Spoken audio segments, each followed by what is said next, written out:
Hello दोस्तों, नमस्कार। Santoshi IAS में आप सभी का एक बार फिर स्वागत है। आज यहाँ पर आपका इकोनॉमिक सेक्शन होगा। जो आपका आय दृष्टि मैगजीन आई है न्यू अभी, उसका इकोनॉमिक सेक्शन ये वाला हम एमसीक्यू के फॉर्म में करेंगे। इससे पहले हमने इंटरनेशनल और नेशनल का एमसीक्यू के फॉर्म में किए हैं, और जो आपका वन लाइनर क्वेश्चन दिया गया है इस बुक में, उसको भी एमसीक्यू के फॉर्म में करवा दिए हैं। यहाँ पर करवाने के बाद यही क्वेश्चन हम टेलीग्राम पर क्यूज के फॉर्म में टेस्ट लेते हैं। ताकि मैं इसलिए आपको ये सब करवा रहा हूँ, ताकि आप उस थ्योरी को पढ़ने के बाद यहाँ पर अगर जब क्वेश्चन करें तो आपको पूरी तरह से क्वेश्चन याद हो जाए। तो यहाँ पर लगभग 200 क्वेश्चन हमने क्रिएट किए हैं इसी थ्योरी के।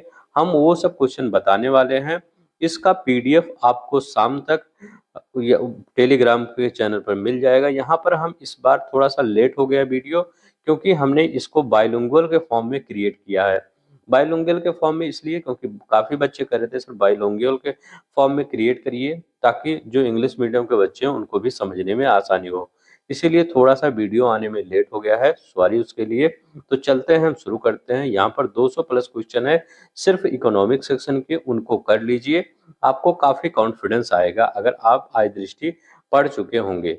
तो चलते हैं, हम यहाँ पर शुरू करते हैं। जो लोग नए होंगे प्लीज, अगर आपको अच्छा लगेगा तो चैनल को सब्सक्राइब कर दीजिएगा, वीडियो लाइक कर दीजिएगा, और नीचे प्लेलिस्ट दिया गया है, इससे पहले जो भी चैप्टर हो गए हैं उनको भी जाकर देख लीजिए। चलते हैं, हम यहाँ पर शुरू करते हैं। पहला क्वेश्चन क्या कहता है? पहला क्वेश्चन के बारे में पूछा गया सुभद्रा योजना। सुभद्रा जो स्कीम है का इसका शुभारंभ किस तिथि को हुआ? अब देखिए, जो सुभद्रा स्कीम है ये किसके द्वारा लॉन्च किया गया था? तो ये सुभद्रा स्कीम जो है ये उड़ीसा के सरकार के द्वारा लॉन्च किया गया है। किस सरकार के द्वारा? उड़ीसा सरकार का एक महत्वाकांक्षी ये स्कीम है। कहाँ से लॉन्च किया गया है? भुवनेश्वर से लॉन्च किया गया है। कहाँ से? भुवनेश्वर से लॉन्च किया गया। कब लॉन्च किया गया है इसको? 17 सितंबर 2024 को लॉन्च किया गया। कब? 17 सितंबर 2024 को लॉन्च किया गया। इस योजना में क्या क्या फायदे मिलते हैं देखते हैं। यहाँ पर जो महिलाएं हैं उनके लिए ये योजना बनाई गई थी। अब देखिए, महिलाओं की एज कितनी होनी चाहिए, क्राइटेरिया कितनी है एज की? 21 वर्ष। जिन महिलाओं की एज है 21 से 60 वर्ष की, उनको क्या मिलेगा? 10,000 रुपए मिलेगा। मतलब 2 किस्तों में, साल में 2 बार क्या मतलब 2 किस्तों में, मतलब 5,000 एक बार, 5,000 एक बार। तो 5 और 5,000 एक बार, तो 2 बार 10 साल में 10,000 रुपए महिलाओं को मिलेगा। कब कब मिलेगा वो भी याद रखिए। एक रक्षाबंधन के दिन, याद रखेंगे, एक रक्षाबंधन के दिन ये 5,000 मिलेगा। 2 किस्तों में बता रहा हूँ। और एक कब मिलेगा? जिस दिन अंतरराष्ट्रीय महिला दिवस होगा। अब अंतरराष्ट्रीय महिला दिवस कब होता है? 8 मार्च को अंतरराष्ट्रीय महिला दिवस होता है। एक दिन इस दिन मिलेगा। तो आप जान लीजिए, राखी के दिन मिलेगा, रक्षाबंधन के दिन 5,000 मिलेगा जो अगस्त माह में पड़ता है, और एक मार्च में मिलेगा, मतलब मार्च में 8 मार्च को 5,000 मिलेगा। डेबिट कार्ड के जरिए किया जाएगा जारी। अब देखिए, ये सुभद्रा नाम क्यों पड़ा? तो भगवान जगन्नाथ की ये छोटी बहन थी सुभद्रा, उन्हीं के नाम पर इसका नाम पड़ा। तो क्या क्या हमने बताया? इस स्कीम को उड़ीसा सरकार ने लॉन्च किया। 21 से 60 वर्ष एज होनी चाहिए महिलाओं की।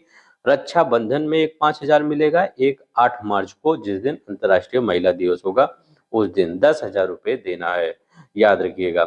इसकी अवधि कितनी है? तो इसकी अवधि कितनी है तो याद रखिएगा, इसकी अवधि 5 वर्ष की है। 5 वर्ष की अवधि में ये मिलेगा, मतलब 50,000 रुपए मिलेगा पूरी तरह से। चलते हैं, हम नेक्स्ट देखते हैं क्या क्वेश्चन करा है। अब देखिए, यहाँ पे कह रहा है कि सुभद्रा योजना के तहत पात्र लाभार्थियों को कितने वर्षों का एक वित्तीय सहायता मिलेगी? कितने वर्षों की वित्तीय सहायता मिलेगी? तो 5 वर्ष की। हमने कहा है लगभग 50,000 रुपए मिलेगा। सुभद्रा योजना 5 साल के लिए चालू रहेगी। अब यहाँ पर देखते हैं, ये कह रहे हैं सुभद्रा योजना के अंतर्गत लाभार्थियों को प्रतिवर्ष कितनी धनराशि दी जाएगी? तो प्रतिवर्ष कितनी धनराशि दी जाएगी? 10,000 रुपए की धनराशि दी जाएगी। और यही जो 10,000 हो, इसको 10,000 को 2 पार्ट में डिवाइड किया जाएगा। 5-5 हजार रुपए की किस्त में बना एक कब? 8 मार्च को, जिस दिन अंतरराष्ट्रीय महिला दिवस होगा।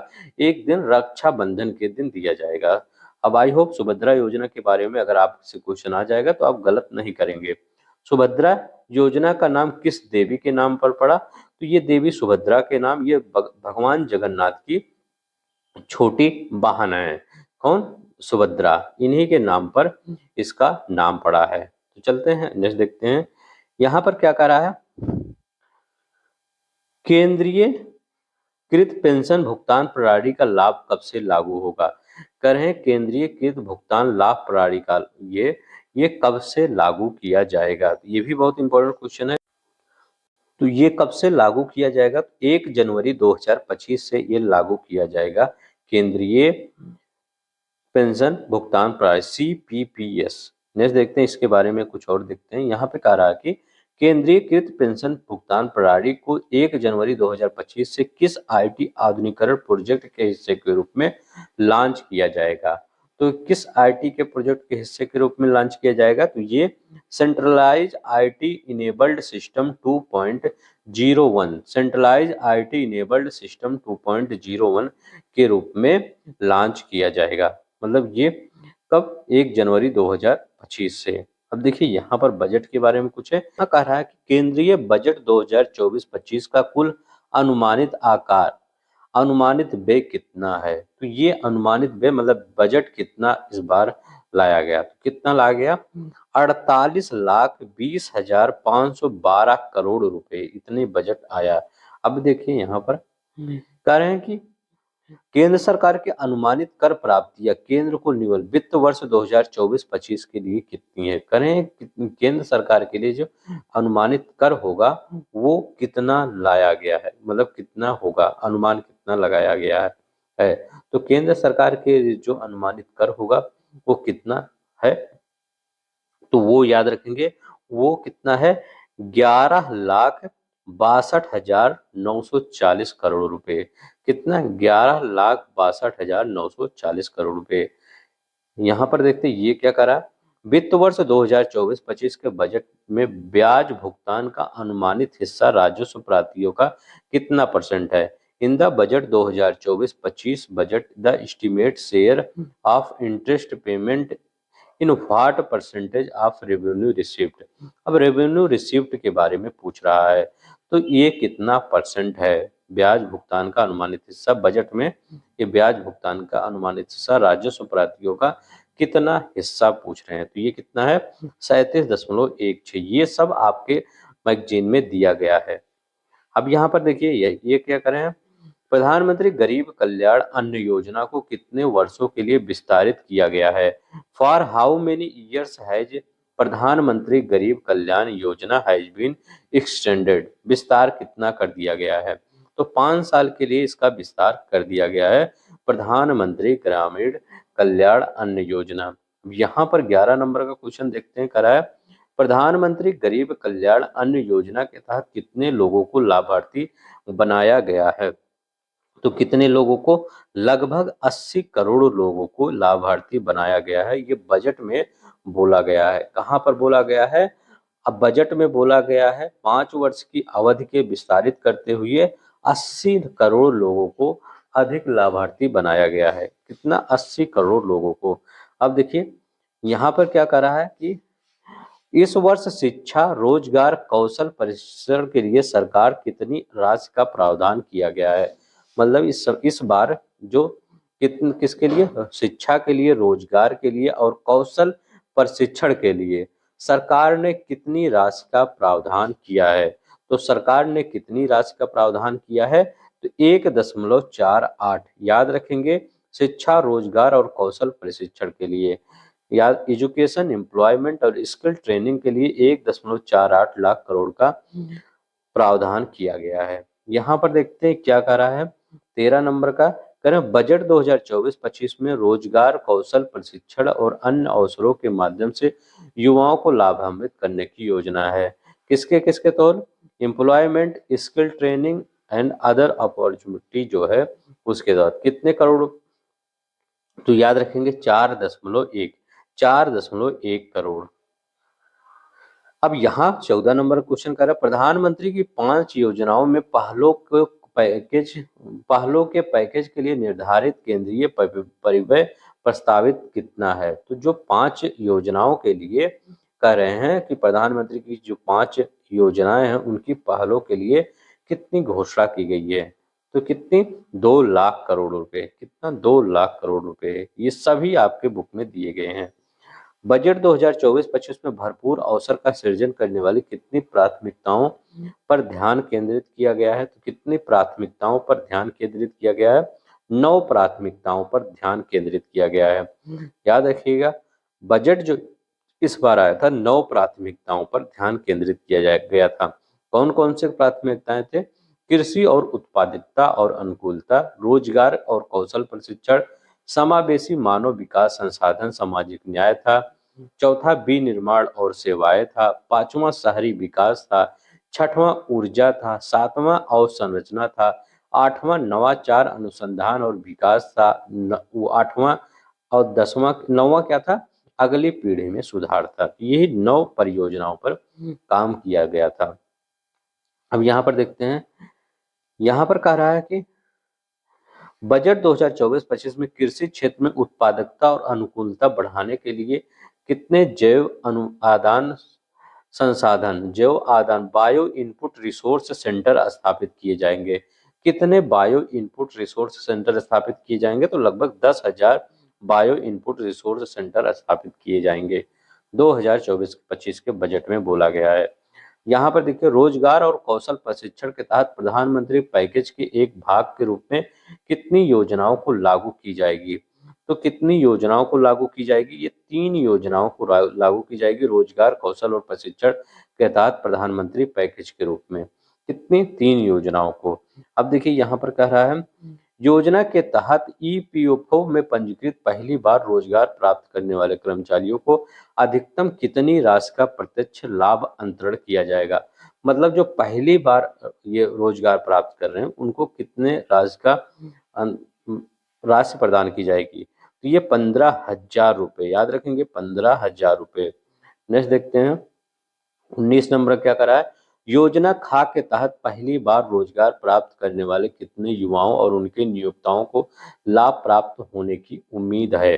तो मतलब कितने लोगों को लाभ प्राप्त होने की उम्मीद है? 30 लाख, याद रखेंगे, 30 लाख लोगों को उम्मीद। Under scheme B how many first employ and their employ are expected to benefit? 30 lakh.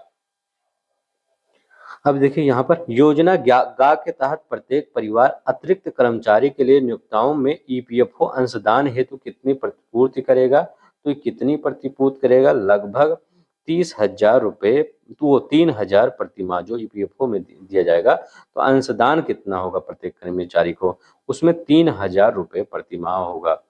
Next देखते हैं, कह रहे हैं कि सरकार ने संवर्धित निधि की गारंटी के साथ कितने रुपए के ऋण की सुविधा उपलब्ध कराने के लिए मॉडल कौशल ऋण योजना संशोधित किया है? के लिए मॉडल कौशल ऋण योजना संशोधित किया है, तो 7.5 लाख रुपए का। हम यहाँ पर देखिए, करें कि कौशल प्रशिक्षण कार्यक्रम के तहत कितने वर्षों की अवधि में 20 लाख युवाओं को कौशल प्रशिक्षण दिया जाएगा? कौशल प्रशिक्षण जो कार्यक्रम है कि मतलब जो स्किल ट्रेनिंग ये है, अंडर स्किल ट्रेनिंग प्रोग्राम है, इसमें कितने मतलब कितने ईयर में 20 लाख युवाओं को स्किल प्रोवाइड किया जाएगा? कितने ईयर में? 5 साल में 20 लाख युवाओं को रोजगार प्रोवाइड किया जाएगा। किसके तहत? कौशल विकास कार्यक्रम के तहत। ये सब किसकी बातें हैं? बजट की बातें हैं। थोड़ा सा आपको टफ लग रहा होगा क्योंकि थोड़ा सा इकोनॉमिक्स का जो पोर्शन है उसमें फैक्ट ज्यादा होते हैं, ठीक है, तो ये सब थोड़ा सा पढ़ना ही पड़ेगा आपको। अब यहाँ देखिए, पूर्वोत्तर योजना किस विकास क्षेत्र के लिए बनाई गई है? तो पूर्वोत्तर योजना पूर्वी ईस्टर्न रीजन के लिए बनाई गई है, पूर्वोत्तर योजना, ठीक है। यहाँ पर देखते हैं, नेक्स्ट देखते हैं, यहाँ पे कह रहा है पूर्वोत्तर योजना में बिहार के गया में किसका विकास किया गया है? पूर्वोत्तर योजना में बिहार के गया में किसका विकास किया गया है? तो ये औद्योगिक केंद्र का विकास, एंड इंडस्ट्रियल हब का। बीपीएससी वाले बहुत इंपॉर्टेंट है, याद रखिएगा। किसका? ये औद्योगिक केंद्र का विकास किया गया है, याद रखेंगे। किसका? औद्योगिक केंद्र का विकास किया गया। इसमें पूर्वोत्तर योजना में कौन कौन से शामिल हैं? इसमें बिहार है, झारखंड है, पश्चिम बंगाल है, उड़ीसा है, आंध्र प्रदेश है। मतलब इन सब का क्या किया जाएगा? थोड़ा सा विकास की तरफ ध्यान दिया गया है। अब देखते हैं यहाँ पर एमएसएमई के लिए ऋण गारंटी योजना के तहत प्रत्येक आवेदक को कितने रुपए की गारंटी कवर देने के लिए वित्त पोषण गारंटी निधि बनाई जाएगी? तो कितने? 100 करोड़। याद रखेंगे, 100 करोड़ की वित्त पोषण निधि बनाई जाएगी। अब देखिए, मुद्रा ऋण की तरुण श्रेणी में ऋण सीमा को बढ़ाकर कितने रुपए कर दिया गया है? तो जो तरुण था, ये जो इसके तहत ऋण दिया जाता है तरुण श्रेणी के तहत, कितने रुपए हो गया है? तो तरुण श्रेणी के तहत आप कितने? 20 लाख रुपए हो गया है। कितना? 20 लाख रुपए तरुण श्रेणी के अंतर्गत हो गया है। नेक्स्ट देखते हैं। अब ये वाला क्वेश्चन बताइए, किस उद्देश्य के लिए 100 खाद्य गुणवत्ता सुरक्षा प्रशिक्षण परीक्षण और प्रयोगशालाएं स्थापित की जाएगी? For what purpose bill food quality and safety testing laboratories to be stabilise. 100 खाद्य गुणवत्ता और सुरक्षा प्रशिक्षण प्रयोगशालाएं स्थापित की जाएगी। कौन सा उद्देश्य है? तो वो कौन सा उद्देश्य है? उसका उद्देश्य है for quality and safety testing, गुणवत्ता और सुरक्षा परीक्षण के लिए 100 खाद्य गुणवत्ता और प्रशिक्षण प्रयोगशालाएं स्थापित की जाएगी। ऐसे पूछ सकता है, कितनी गुणवत्ता और सुरक्षा प्रशिक्षण प्रयोगशालाएं स्थापित की जाएगी? तो 100 याद रखेंगे। नेक्स्ट देखते हैं 28 नंबर के क्या कर रहे हैं। सरकार की योजना के अनुसार राज्यों को निजी क्षेत्र की साझेदारी में कितने शहरों में प्लान एंड प्ले औद्योगिक पार्कों का स्थापना किया जाएगा? तो कितने योजना के साथ राज्यों और निजी क्षेत्र की साझेदारी से कितने शहरों में कितने शहरों में किया जाएगा? याद रखेंगे, 100 शहरों में किया जाएगा औद्योगिक पार्कों का विकास। यहाँ पर 29 नंबर का क्वेश्चन क्या कह रहा है कि राष्ट्रीय औद्योगिक कॉरिडोर विकास कार्यक्रम तहत कितने औद्योगिक पार्कों का निर्माण किया जाएगा? कितने औद्योगिक पार्कों का निर्माण किया जाएगा? 12। राष्ट्रीय औद्योगिक कॉरिडोर विकास कार्यक्रम के तहत, इसको बहुत ही इंपॉर्टेंट है, याद रखेंगे, 12 औद्योगिक पार्कों का निर्माण किया जाएगा। कितने? 12 औद्योगिक पार्कों का निर्माण किया जाएगा। नेक्स्ट देखते हैं, पीएम, ये यहाँ पे क्या है, पीएम पैकेज के अंतर्गत इंटर्नशिप योजना के तहत कितने युवाओं को शीर्ष 500 कंपनियों में इंटर्नशिप का अवसर मिलेगा? तो कितने युवाओं को शीर्ष 500 कंपनियों में, इसका प्रचार देखिए, एक प्रचार भी आता है जो कैफेटेरिया में कुछ लोग बैठे रहते हैं तो एक अखबार पढ़ते हैं, आप देखेंगे वही वाला प्रचार है। तो इसमें 1 करोड़ युवाओं को, याद रखेंगे, 1 करोड़ युवाओं को, ये बहुत इंपॉर्टेंट है, ऐसे ही पूछेगा। पीएम पैकेज के अंतर्गत इंटर्नशिप योजना के तहत कितने युवाओं को शीर्ष 500 कंपनियों में इंटर्नशिप प्रोवाइड किया जाएगा? तो कितने?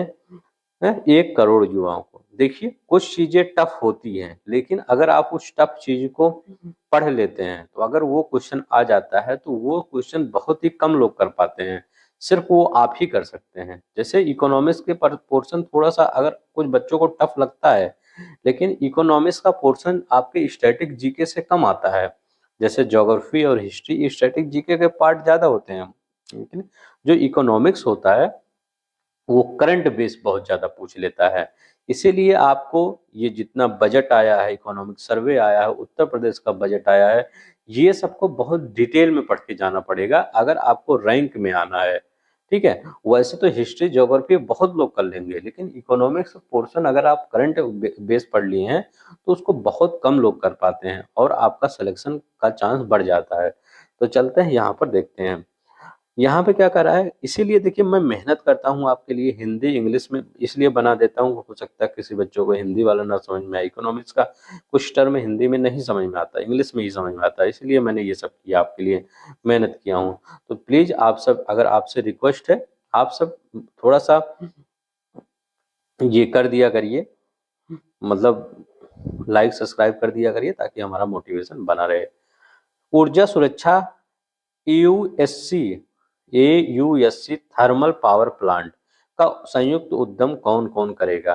तो ये ऊर्जा सुरक्षा एओसू का ताप विद्युत संयंत्र का संयुक्त उद्यम कौन करेगा? ये कौन करेगा? एनटीपीसी और भेल करेंगे, एनटीपीसी और भेल। नेक्स्ट देखते हैं, यहाँ पे कह रहा है कि अनुसंधान और नवाचार बढ़ावा देने के लिए कितने करोड़ रुपए का वित्त पोषण पूल की घोषणा की गई? अनुसंधान और नवाचार के लिए, रिसर्च एंड इनोवेशन के लिए कितने करोड़ रुपए की व्यवस्था की गई। तो 1.5 लाख करोड़, 1.5 लाख करोड़ रुपए।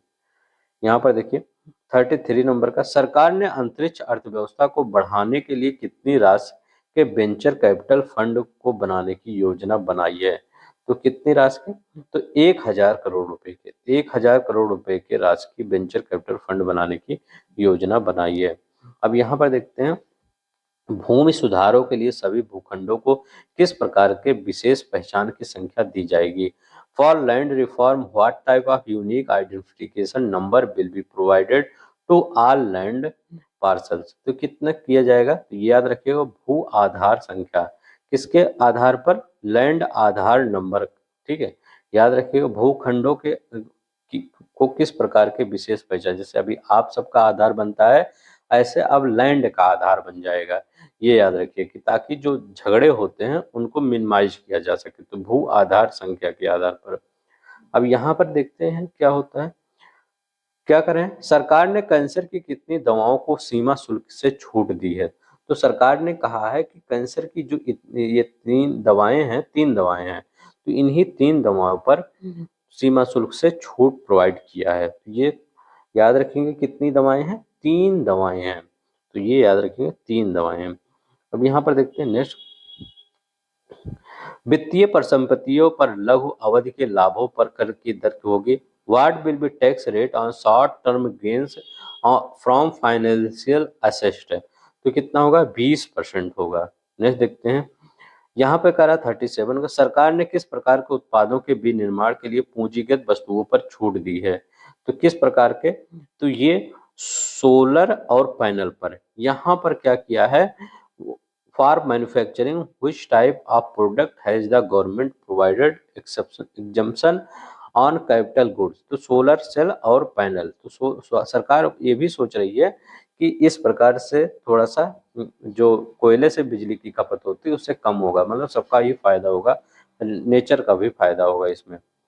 अब देखिए यहाँ पर क्या होता है, केंद्रीय वित्त मंत्री निर्मला सीतारमण ने लगातार कितने बजट प्रस्तुत किए हैं? तो केंद्रीय वित्त मंत्री निर्मला सीतारमण ने लगातार कितने वित्त मतलब कितने बजट प्रस्तुत किए? 7।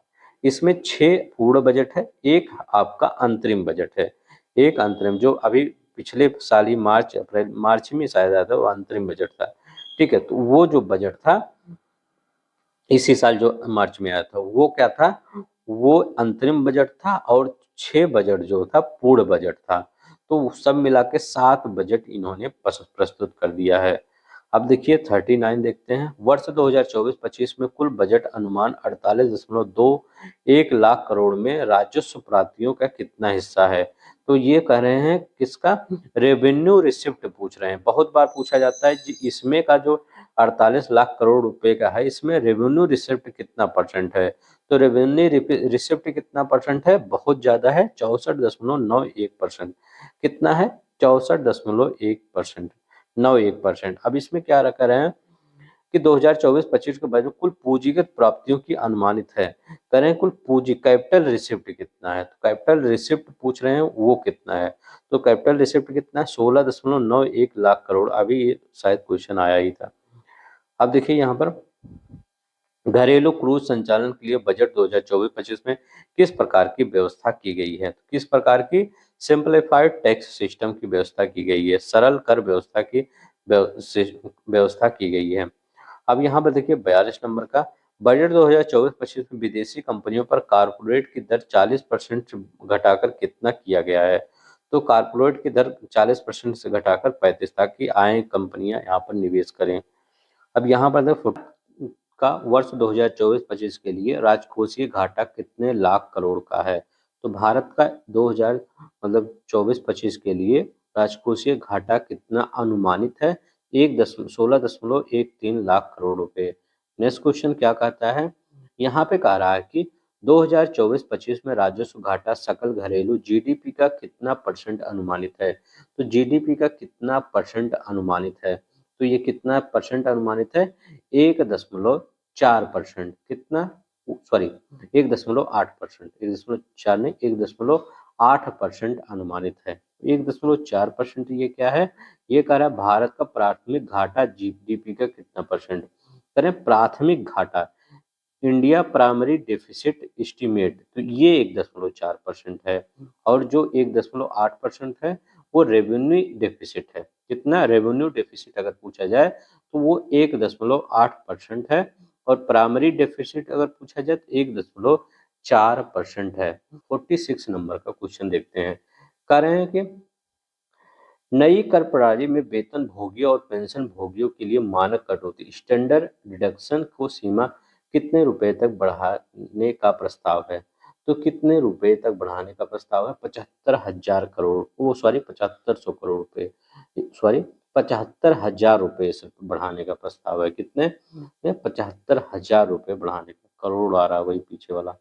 अब देखिए यहाँ पर 47 नंबर का क्वेश्चन क्या कर, नई कर प्रणाली में पारिवारिक पेंशन पर कटौती की सीमा कितने रुपए तक बढ़ाने का प्रस्ताव है। तो पारिवारिक पर 25,000 रुपए। नेक्स्ट देखते हैं यहाँ 48 नंबर का, कह रहे हैं कि नई पेंशन योजना में गैर सरकारी नियोक्ताओं के अंशदान की कटौती सीमा को वेतन के किस प्रतिशत तक बढ़ाने का प्रस्ताव है।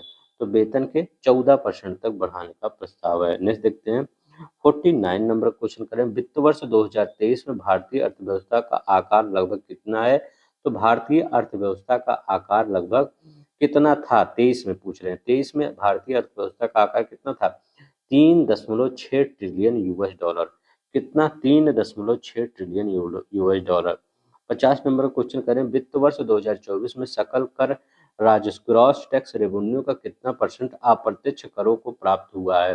तो कितना अप्रत्यक्ष करों को प्राप्त हुआ है? लगभग 45% अप्रत्यक्ष करों को प्राप्त हुआ है। In financial year 2024 what percent of gross tax revenue GTR came into direct tax? 45%। नहीं देखते हैं यहाँ पे कह रहा है कि विश्व बैंक के लॉजिस्टिक परफॉर्मेंस इंडेक्स 2023 में भारत की रैंक क्या थी। तो भारत की रैंक क्या थी लॉजिस्टिक परफॉर्मेंस इंडेक्स में? तो भारत की रैंक कितनी है? 38 भारत की रैंक है। यहाँ पर देखते हैं 52 का नंबर क्वेश्चन, भारतीय रिजर्व बैंक के अनुसार वित्त वर्ष 2025 में महंगाई दर कितने परसेंट रहने का अनुमान है। तो 2025 में किसके according? According to RBI inflation rate जो होता है कितने परसेंट? 4.5% रहने का अनुमान है। यहाँ पर देखते हैं ये क्या करा, वित्त वर्ष 2024 में भारत की वैश्विक वस्तुओं में निर्यात की हिस्सेदारी कितनी थी। भारत में वैश्विक वस्तुओं में निर्यात की हिस्सेदारी कितनी है? तो लगभग 1.8%। इनका मतलब कहने का अगर पूरे वर्ल्ड में 100% निर्यात हो रहा है तो हमारे यहाँ 1.58% निर्यात होता है। तो ग्लोबल मर्चेंडाइज एक्सपोर्ट में हम कितना है? 1.8% रखते हैं 100% में। यहाँ पर कह रहा है कि भारत का स्मार्टफोन निर्यात वित्त वर्ष 2024 में कुल कितने परसेंट था। हम स्मार्टफोन कितना निर्यात कर रहे हैं ये पूछ रहा है। तो लगभग 31% निर्यात कर रहे हैं। नेक्स्ट देखते हैं, कह रहा है कि वित्त सेवा निर्यात में भारत की हिस्सेदारी वर्ष 1993 में 0.5 से बढ़कर वर्ष 2022 में कितने परसेंट हो गए। मतलब 1993 में अगर कहते हैं कि भारत में निर्यात सेवा करें ग्लोबल सर्विस एक्सपोर्ट हम कितने थे? 0.5% थे। अब हम 2022 में कितना पहुंच गए हैं? तो 2022 में हम कितना पढ़ गए हैं? 4.3% पहुंच गए हैं। तभी थोड़ा सा प्रोग्रेस किए ही हैं। यहाँ पे क्या, भारत का बाह्य ऋण 2024 में GDP का कितना परसेंट था। तो बाह्य ऋण मतलब जैसे हमारे देश में बहुत जगह से पैसा आता है, कभी वर्ल्ड बैंक देता है, कभी IMF देता है, तो कभी ADB एशियन डेवलपमेंट बैंक भी दे देता है पैसा। तो वो भी देखा जाता है कि GDP का कितना परसेंट हम उधार लिए हुए हैं बैठे हैं। तो लगभग कितना परसेंट? तो हम 18.7% उधार लिए हैं GDP का। अब यहाँ पर देखते हैं, करें भारत का वार्षिक प्रति व्यक्ति कार्बन उत्सर्जन औसत वैश्विक औसत का कितना परसेंट है। करें कि हम जो कार्बन उत्सर्जन करते हैं, मतलब हमारा जो प्रति व्यक्ति कार्बन उत्सर्जन करता है वो कितना है। तो 1/3 हम ही करते हैं, 1/3 हम कार्बन उत्सर्जन करते हैं। नेक्स्ट देखते हैं 58 नंबर क्वेश्चन कर रहे हैं, वर्ष 2024 के अंत में भारत की कुल स्थापित बिजली उत्पादन क्षमता में गैर जीवाश्म की हिस्सेदारी कितनी है। हम करें नॉन फॉसिल फ्यूल से भारत में कितना एनर्जी जनरेट होता है। किससे? नॉन फॉसिल फ्यूल से। तो non fossil fuel resource source से हम कितना 45.4% हम क्या करते हैं, बिजली उत्पादन करते हैं। प्लीज जिन लोग को अच्छा लगेगा लाइक सब्सक्राइब करिएगा, वो आप ही के ऊपर है कि जो मैं ये आपको हिंदी इंग्लिश दोनों में ही कन्वर्ट करके लाया हूँ, तो आप कर दीजिएगा लाइक शेयर सब्सक्राइब, शेयर भी कर दिया करिए दोस्तों में कि यहाँ पर एमसीक्यू के फॉर्म में करवाया जाता है जो आय दृष्टि है, क्योंकि बहुत लोगों को पता नहीं चल पाता कि कहाँ पर एमसीक्यू के फॉर्म में करवाया जा रहा है, कहाँ पर बुक पढ़ाया जा रहा है। तो शेयर कर देंगे तो अच्छा रहेगा कि उन सबको भी पता चल जाएगा। किस राज्य में बहुआयामी गरीबी से बाहर आने वाले लोगों की संख्या सबसे अधिक है? करें मल्टी डायमेंशनल पॉवर्टी जो से मूव करने वाले ज्यादा लोग हैं, मतलब गरीबी से मतलब थोड़ा सा मीडियम मध्यम लोग में चले गए हैं, तो गरीबी से थोड़ा सा बाहर निकले कहाँ सबसे ज्यादा, वो उत्तर प्रदेश में, अपने उत्तर प्रदेश में। वेरी मोस्ट इंपॉर्टेंट क्वेश्चन है, लगा लीजिएगा। अब यहाँ पर देखिए, यहाँ पे कह रहे हैं कि भारत का मत्स्य उत्पादन वैश्विक उत्पादन का, कह रहे हैं कि what percentage of global production was India first fish production. कह रहे हैं कि पूरे अगर विश्व में 100% का मछली का उत्पादन हो रहा है तो हमारे भारत में कितना मछली का उत्पादन होता है? तो हमारे भारत में कितना, 8% मछली का उत्पादन होता है। कितना, 8%। ग्लोबल मछली उत्पादन में 8% हम करते हैं। नेक्स्ट देखते हैं, ये बहुत इंपॉर्टेंट है क्योंकि यहाँ से क्वेश्चन एक बार आपके पेपर में पूछा गया है कि मतलब ये मछली में या और चीज़ों में कि कौन सा भारत किस स्थान पर है, ठीक है। तो ये सब याद करिएगा। तो याद रखिएगा कितना, हम सब करते हैं 8% करते हैं, ठीक है। तो याद रखिएगा कितना, 8% याद। अभी हम इसका जो चावल उत्पादक है, जो अभी 2023-24 का डाटा आया है, उसको मैं एक वीडियो अलग से लाऊंगा। उसमें मैं बता दूंगा कि कौन सा जैसे चावल उत्पादन में कौन सा राज्य प्रथम स्थान पर है, गेहूं उत्पादन में, मक्का उत्पादन में, वो मैं जल्दी ही लाऊंगा इसी मैगजीन से, जो आपका मैगजीन है इसी में पूरा मैं दे दूंगा, ठीक है। तो पढ़ा भी दूंगा बढ़िया से ताकि आपको याद हो जाए। चलते हैं नेक्स्ट देखते हैं। यहाँ पे कह रहा है कि ये का भारत का सेवा क्षेत्र में अर्थव्यवस्था का कितना परसेंट योगदान है, मतलब हम कह रहे हैं कि सर्विस सेक्टर कितना योगदान देता है भारत की अर्थव्यवस्था में। तो सर्विस सेक्टर कितना योगदान देता है, लगभग 55% सर्विस सेक्टर योगदान देता है। यहाँ करें 62 number question, PM Svanidhi, PM Svanidhi योजना का मुख्य उद्देश्य क्या है? तो पीएम स्वनिधि योजना का मुख्य उद्देश्य क्या है? इसका उद्देश्य शहरी स्ट्रीट बिल्डर्स को बिना जमानत कार्यशील पूंजी ऋण प्रदान करना। याद रखिएगा, शहरी स्ट्रीट बिल्डर्स को बिना जमानत के कार्यशील ऋण पूंजी ऋण प्रदान करना, ये पीएम स्वनिधि योजना का मुख्य उद्देश्य है। अब देखिए यहाँ पर देखते हैं 63 नंबर का क्वेश्चन, उत्कृष्टता की ओर बढ़ते उपलब्धियों को सम्मान उत्कृष्टता को प्रेरणा कार्यक्रम का योजना किस मंत्रालय द्वारा किया गया? तो ये आवासन और शहरी कार्य मंत्रालय द्वारा ये योजना लाया गया है। किसके द्वारा? आवासन और शहरी कार्य मंत्रालय के द्वारा। यहाँ करा आयुष का पहला अखिल भारतीय सर्वेक्षण किसके द्वारा आयोजित किया गया? Who conducted the first all India survey on Ayush? कौन? एनएसएसओ, राष्ट्रीय प्रदेश सर्वेक्षण कार्यालय ने आयोजित किया। अब यहाँ देखिए 65 नंबर का क्वेश्चन, पिछले 365 दिनों में बीमारियों के उपचार हेतु आयुष का सबसे अधिक उपयोग किस राज्य में किया गया? तो आयुष का सबसे ज्यादा उपयोग कहाँ पर? हिमाचल प्रदेश के लोग ज्यादा किए हैं आयुष का सबसे अधिक उपयोग, ठीक है। 365 दिनों में बीमारियों के उपचार में आयुष का सबसे ज्यादा उपयोग कौन लोग किए हैं?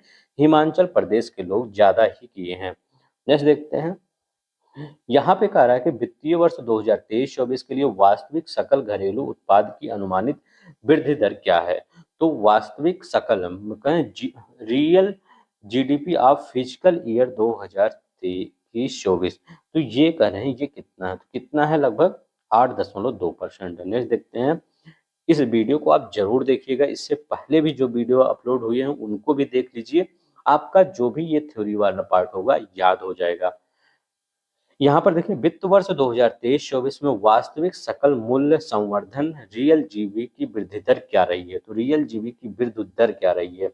तो ये 7.2 जीबीए की वृद्धि दर।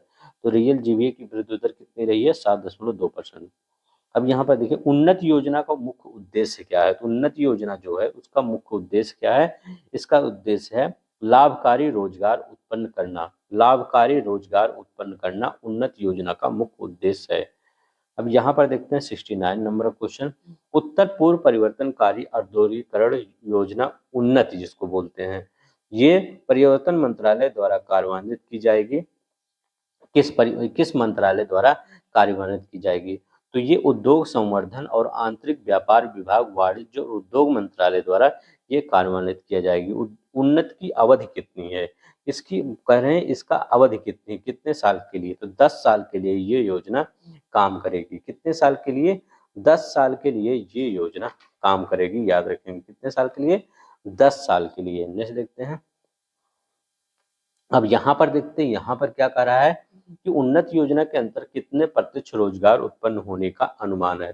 तो प्रत्यक्ष रोजगार कितना, लगभग 83,000 रोजगार उत्पन्न होने की अनुमान है।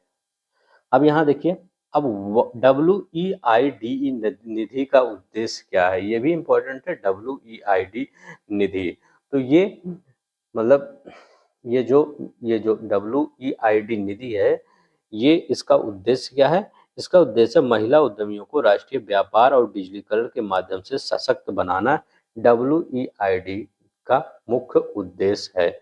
याद रखिएगा किसका उद्देश्य है, किसके द्वारा ये लॉन्च किया गया। तो ये WTO और ITC अंतर्राष्ट्रीय व्यापार केंद्र और विश्व व्यापार संगठन द्वारा 50 मिलियन US$ से इसको लॉन्च किया गया था। याद रखेंगे।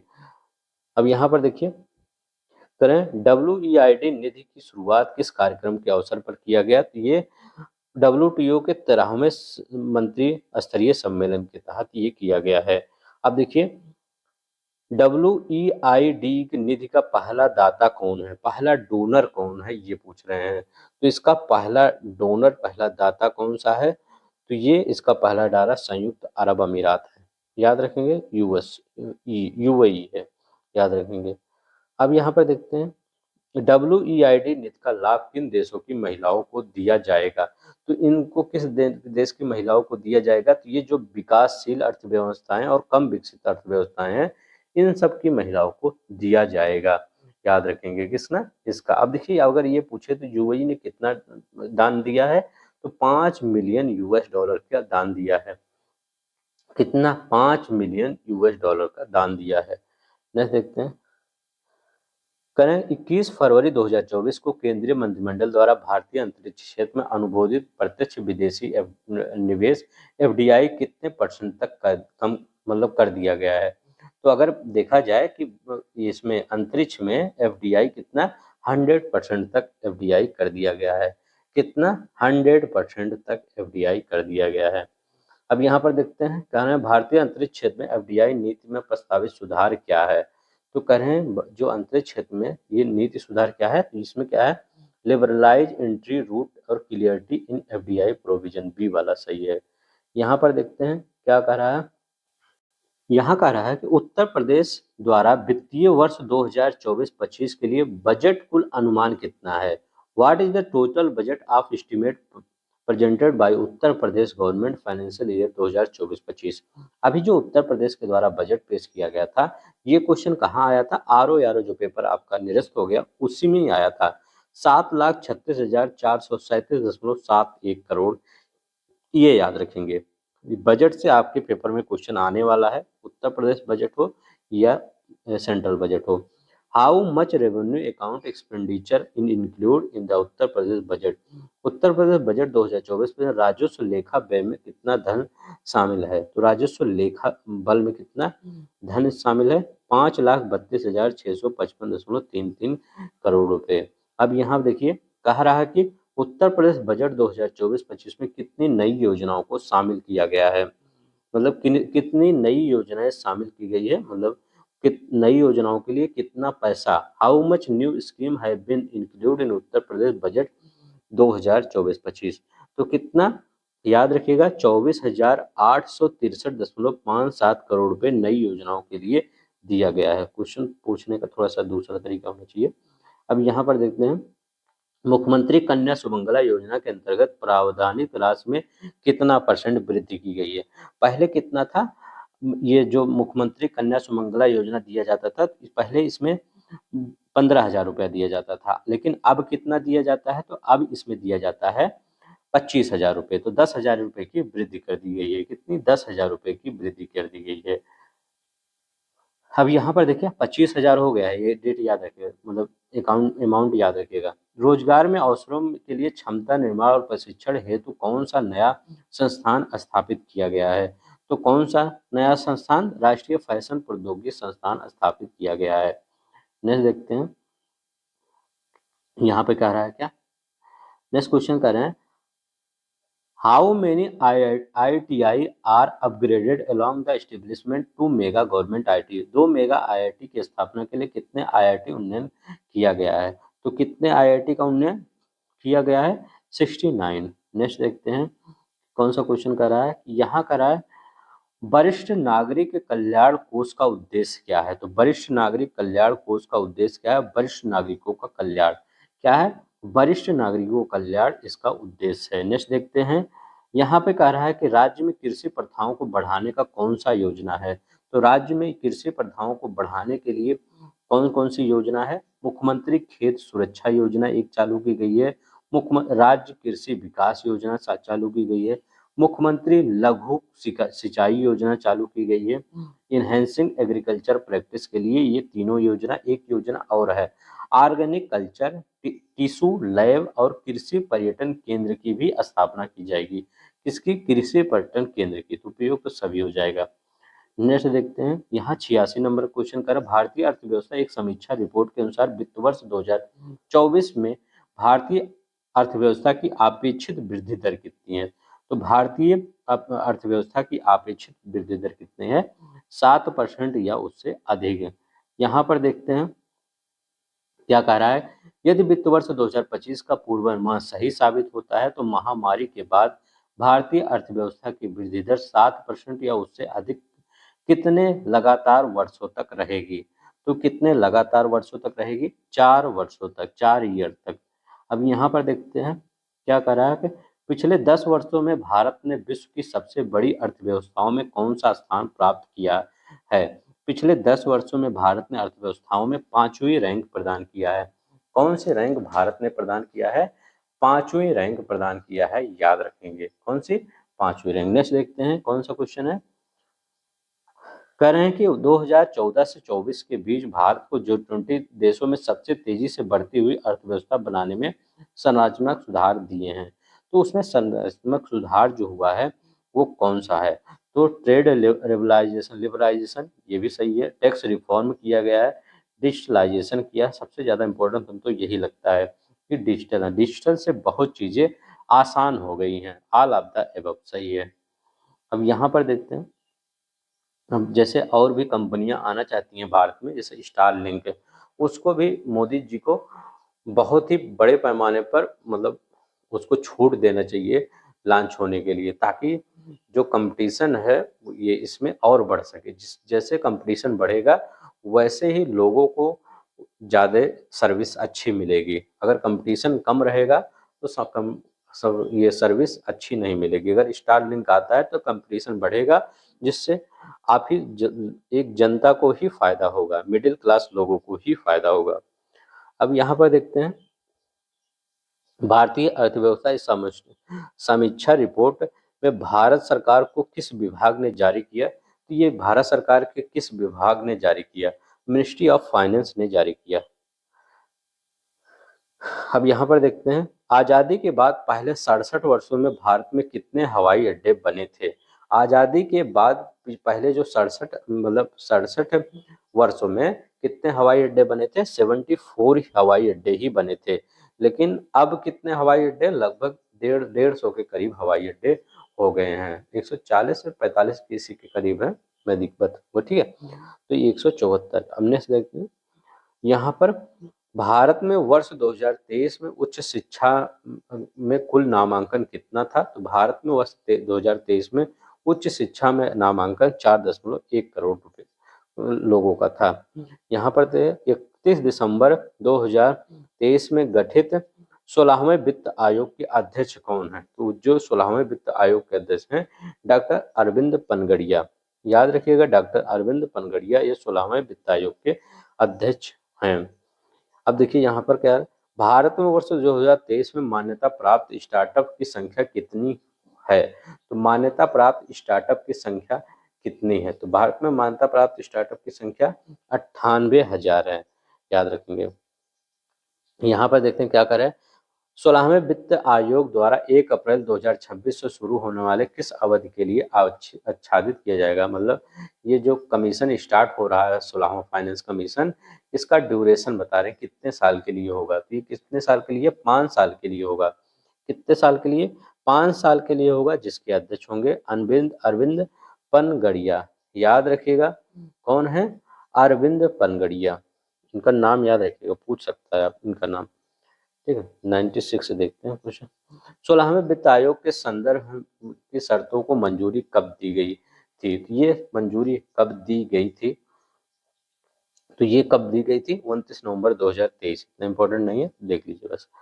अब देखिए 16वें वित्त आयोग का अंशकालिक सदस्य कौन है?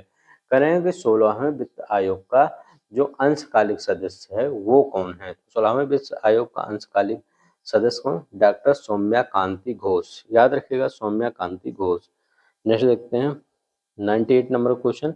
कह रहे हैं कि 16वें वित्त आयोग का पूर्णकालिक सदस्य के रूप में प्रारंभ में किसे नियुक्त किया गया था, लेकिन उन्होंने जिम्मेदारी लेने में असमर्थता व्यक्त की?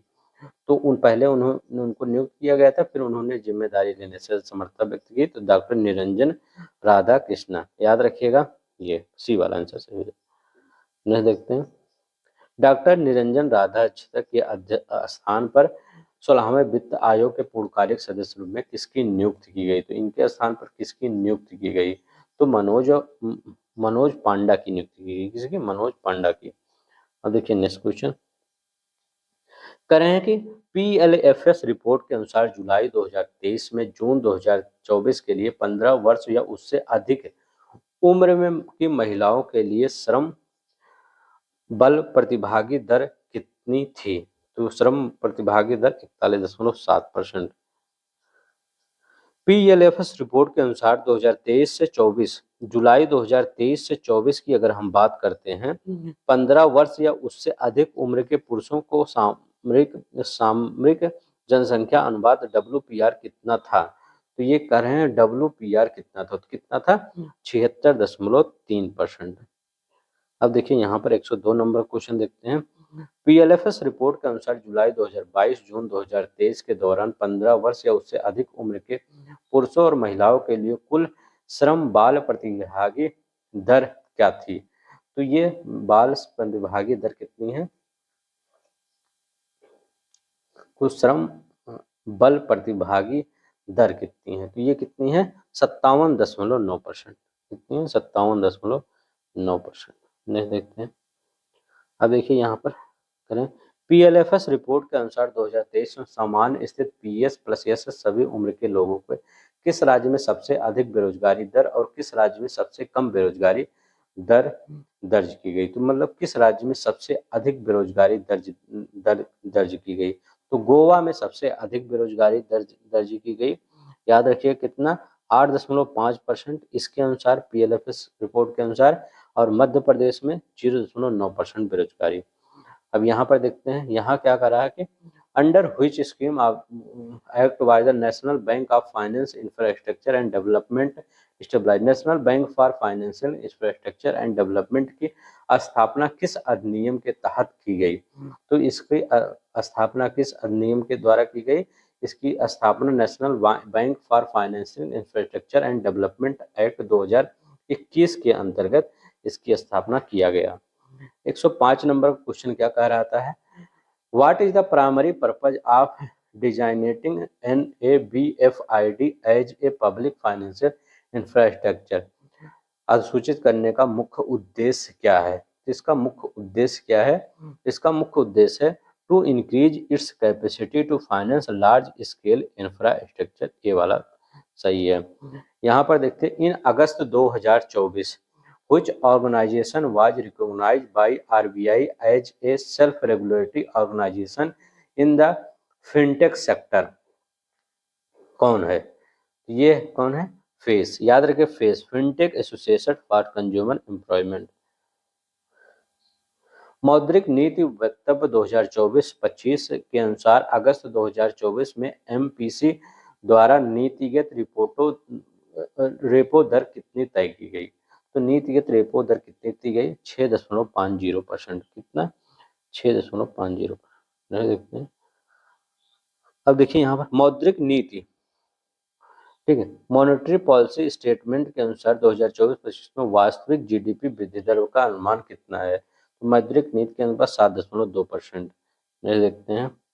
अब यहाँ पर करें ग्लोबल फाइनेंस के सेक्टर में बैंकर रिपोर्ट कार्ड 2024 में आरबीआई गवर्नर शक्तिकांत दास को कौन सी रेटिंग प्रदान की गई?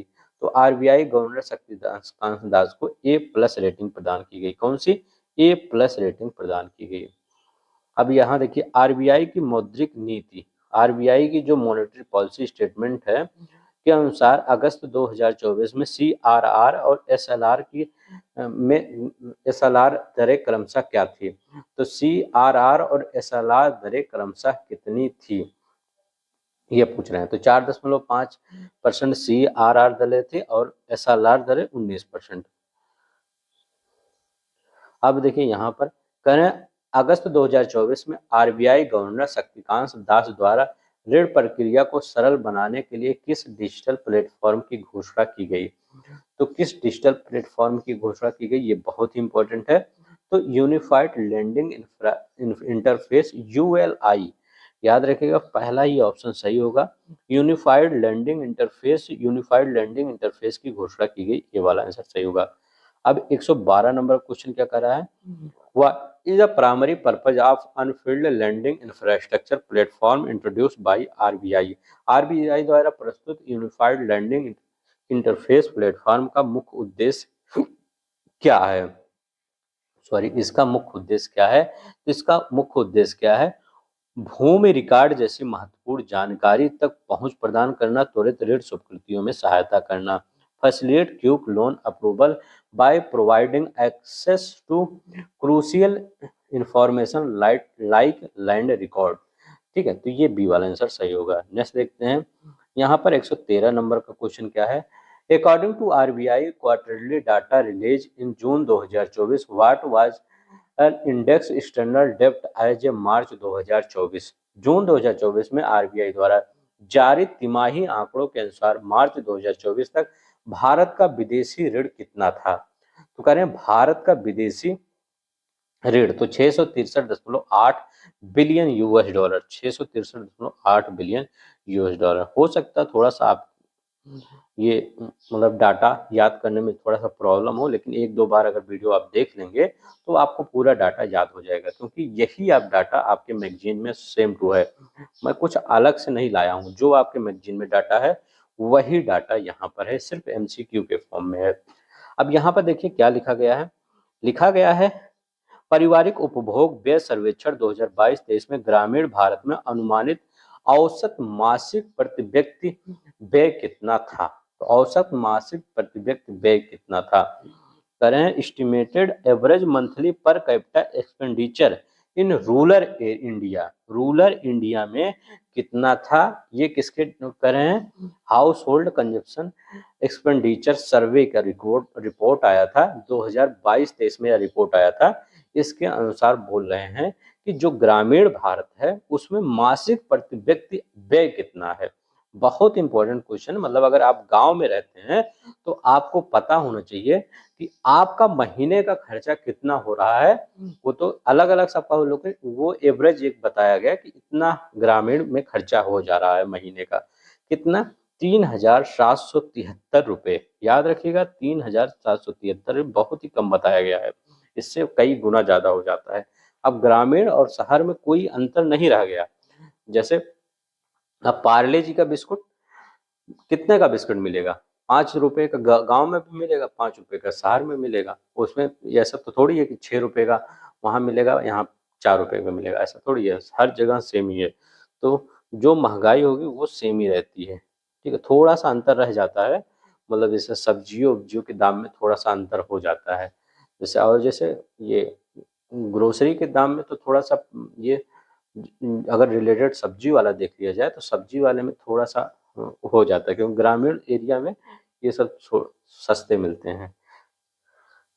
अब यहाँ पर देखते हैं, यहाँ पे क्या है, मई 2024 में आरबीआई गवर्नर शक्तिकांत दास द्वारा किस पोर्टल का शुभारंभ किया गया जो व्यक्तियों और संस्थानों के लिए आसान विनिमय, अनुमोदन और सुविधा प्रदान करता है? तो वो कौन सा पोर्टल लॉन्च किया गया? तो वो कौन सा पोर्टल? प्रवाह पोर्टल। किसके द्वारा? ऐसे ही बोलेगा, प्रवाह पोर्टल मोदी जी के द्वारा लॉन्च किया गया। गलत। प्रवाह portal Shaktikanta Das RBI governor के द्वारा लॉन्च किया गया है। ठीक है, प्रवाह पोर्टल।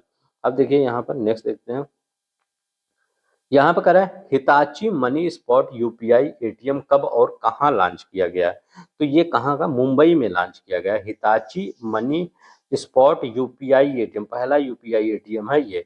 कहाँ लॉन्च किया गया? मुंबई में लॉन्च किया गया। कब लॉन्च किया गया? 5 सितंबर 2023 को मुंबई में लॉन्च किया गया था। नेक्स्ट देखते हैं, यहाँ पर क्या करा है, 25 सितंबर 2024 को जारी अंतिम अनुमान के अनुसार 2023-24 के लिए कुल खाद्यान्न उत्पादन का अनुमानित आंकड़ा क्या है? तो खाद्यान्न उत्पादन का अनुमानित आंकड़ा 3,322.98 है लाख टन। याद रखिएगा, 3,322.98 लाख टन है। तो ये कौन सा हो जाएगा? बी वाला आंसर हो जाएगा। नेक्स्ट देखते हैं, अब यहाँ पर देखते हैं, वर्ष 2023-24 के कुल चावल उत्पादन में 2022-23 की तुलना में कितना वृद्धि का अनुमान है? तो कितना वृद्धि का अनुमान है? 20.7 लाख टन। कितना? 20.7 लाख टन वृद्धि का अनुमान है। नेक्स्ट देखते हैं, यहाँ पे क्या करा है, वर्ष 2023-24 में कुल चावल उत्पादन का उत्पादन अनुमान कितना है? तो कुल चावल उत्पादन का अनुमान कितना है? 1378.25 लाख टन। कितना? 1378.25 लाख टन उत्पादन का अनुमान है। नेक्स्ट देखते हैं, अब यहाँ पे क्या करा है, अंतिम अनुमानों के अनुसार वर्ष 2023-24 में गेहूं का उत्पादन अनुमानित कितना है? तो 2023-24 के अनुसार गेहूं का उत्पादन अनुमानित कितना है? तो कितना है? तो ये 1132.92 लाख टन। कितना है? 1132.9 लाख टन। नेक्स्ट देखते हैं, यहाँ पर 121 नंबर का क्वेश्चन क्या कर रहा है, वर्ष 2024-25 में अंतिम अनुमानों के अनुसार कपास का अनुमानित उत्पादन कितना है? करें, कपास का अनुमानित उत्पादन कितना है? तो कपास का अनुमानित उत्पादन कितना है? 325.22 लाख गांठे। कितना है? 325.225। यहाँ गांठे होती है, बेल्स होते हैं। ठीक, ये याद। यहाँ पर 122 नंबर क्वेश्चन, वर्ष 2023-24 के लिए बागवानी फसलों का अनुमानित क्षेत्रफल कितना है? तो वर्ष 2022-23-24 के लिए बागवानी फसलों का क्षेत्रफल कितना? 28.98 मिलियन हेक्टेयर। नेक्स्ट देखते हैं, यहाँ 123 नंबर का क्वेश्चन कह रहा है, वर्ष 2023-24 में सब्जियों का अनुमानित उत्पादन कितना है? तो सब्जियों का अनुमानित उत्पादन कितना है? 205.80 मिलियन टन। यहाँ पर देखते हैं, वर्ष 2023-24 में आलू का अनुमान उत्पादन कितना है? 2023-24 में आलू का अनुमान उत्पादन कितना है? 57.05 टन। कितना है? 57.05 मिलियन टन आलू का उत्पादन है 23-24 में। भारत में मसाला बोर्ड द्वारा 4 सितंबर 2024 को कौन सी पहल शुरू की गई? तो यहाँ पर स्पाइड पहल शुरू की गई। मसाला बोर्ड द्वारा कौन सा पहल शुरू किया गया? स्पाइड पहल शुरू किया गया। अब यहाँ पर देखिए, स्पाइड योजना के लिए कुल स्वीकृत परिव्यय कितना है? इसके लिए जो स्वीकृत परिव्यय कितना है? 422.30 करोड़ रुपए। अब आप सोचेंगे मसाला पे कितना खर्च होगा? हाँ, मसाला आपके जीवन के लिए बहुत इंपॉर्टेंट है। एक दिन मसाला नहीं, मतलब अगर एक दिन मसाला स्टॉक बंद कर दिया जाए अगर मार्केट में, सोचिए क्या प्रॉब्लम होगी। ठीक है, बहुत सी प्रॉब्लम हो जाएगी, मतलब बहुत से ऐसे लोग हैं जो विदाउट मसाला के चल ही नहीं सकते। ठीक है, और जो यूथ जनरेशन वो नहीं चल सकता, क्योंकि फास्ट फूड जितने भी बनते हैं वो मसाले पर ही पूरी बेस होते हैं। ठीक है, तो और जनरेशन तो चल, सीनियर सिटीजन तो चल जाएगा, लेकिन जो यूथ है वो नहीं चल सकता। एग्रीश्योर योजना का प्राथमिक ध्यान किस पर है? एग्रीश्योर योजना का प्राथमिक ध्यान किस पर है?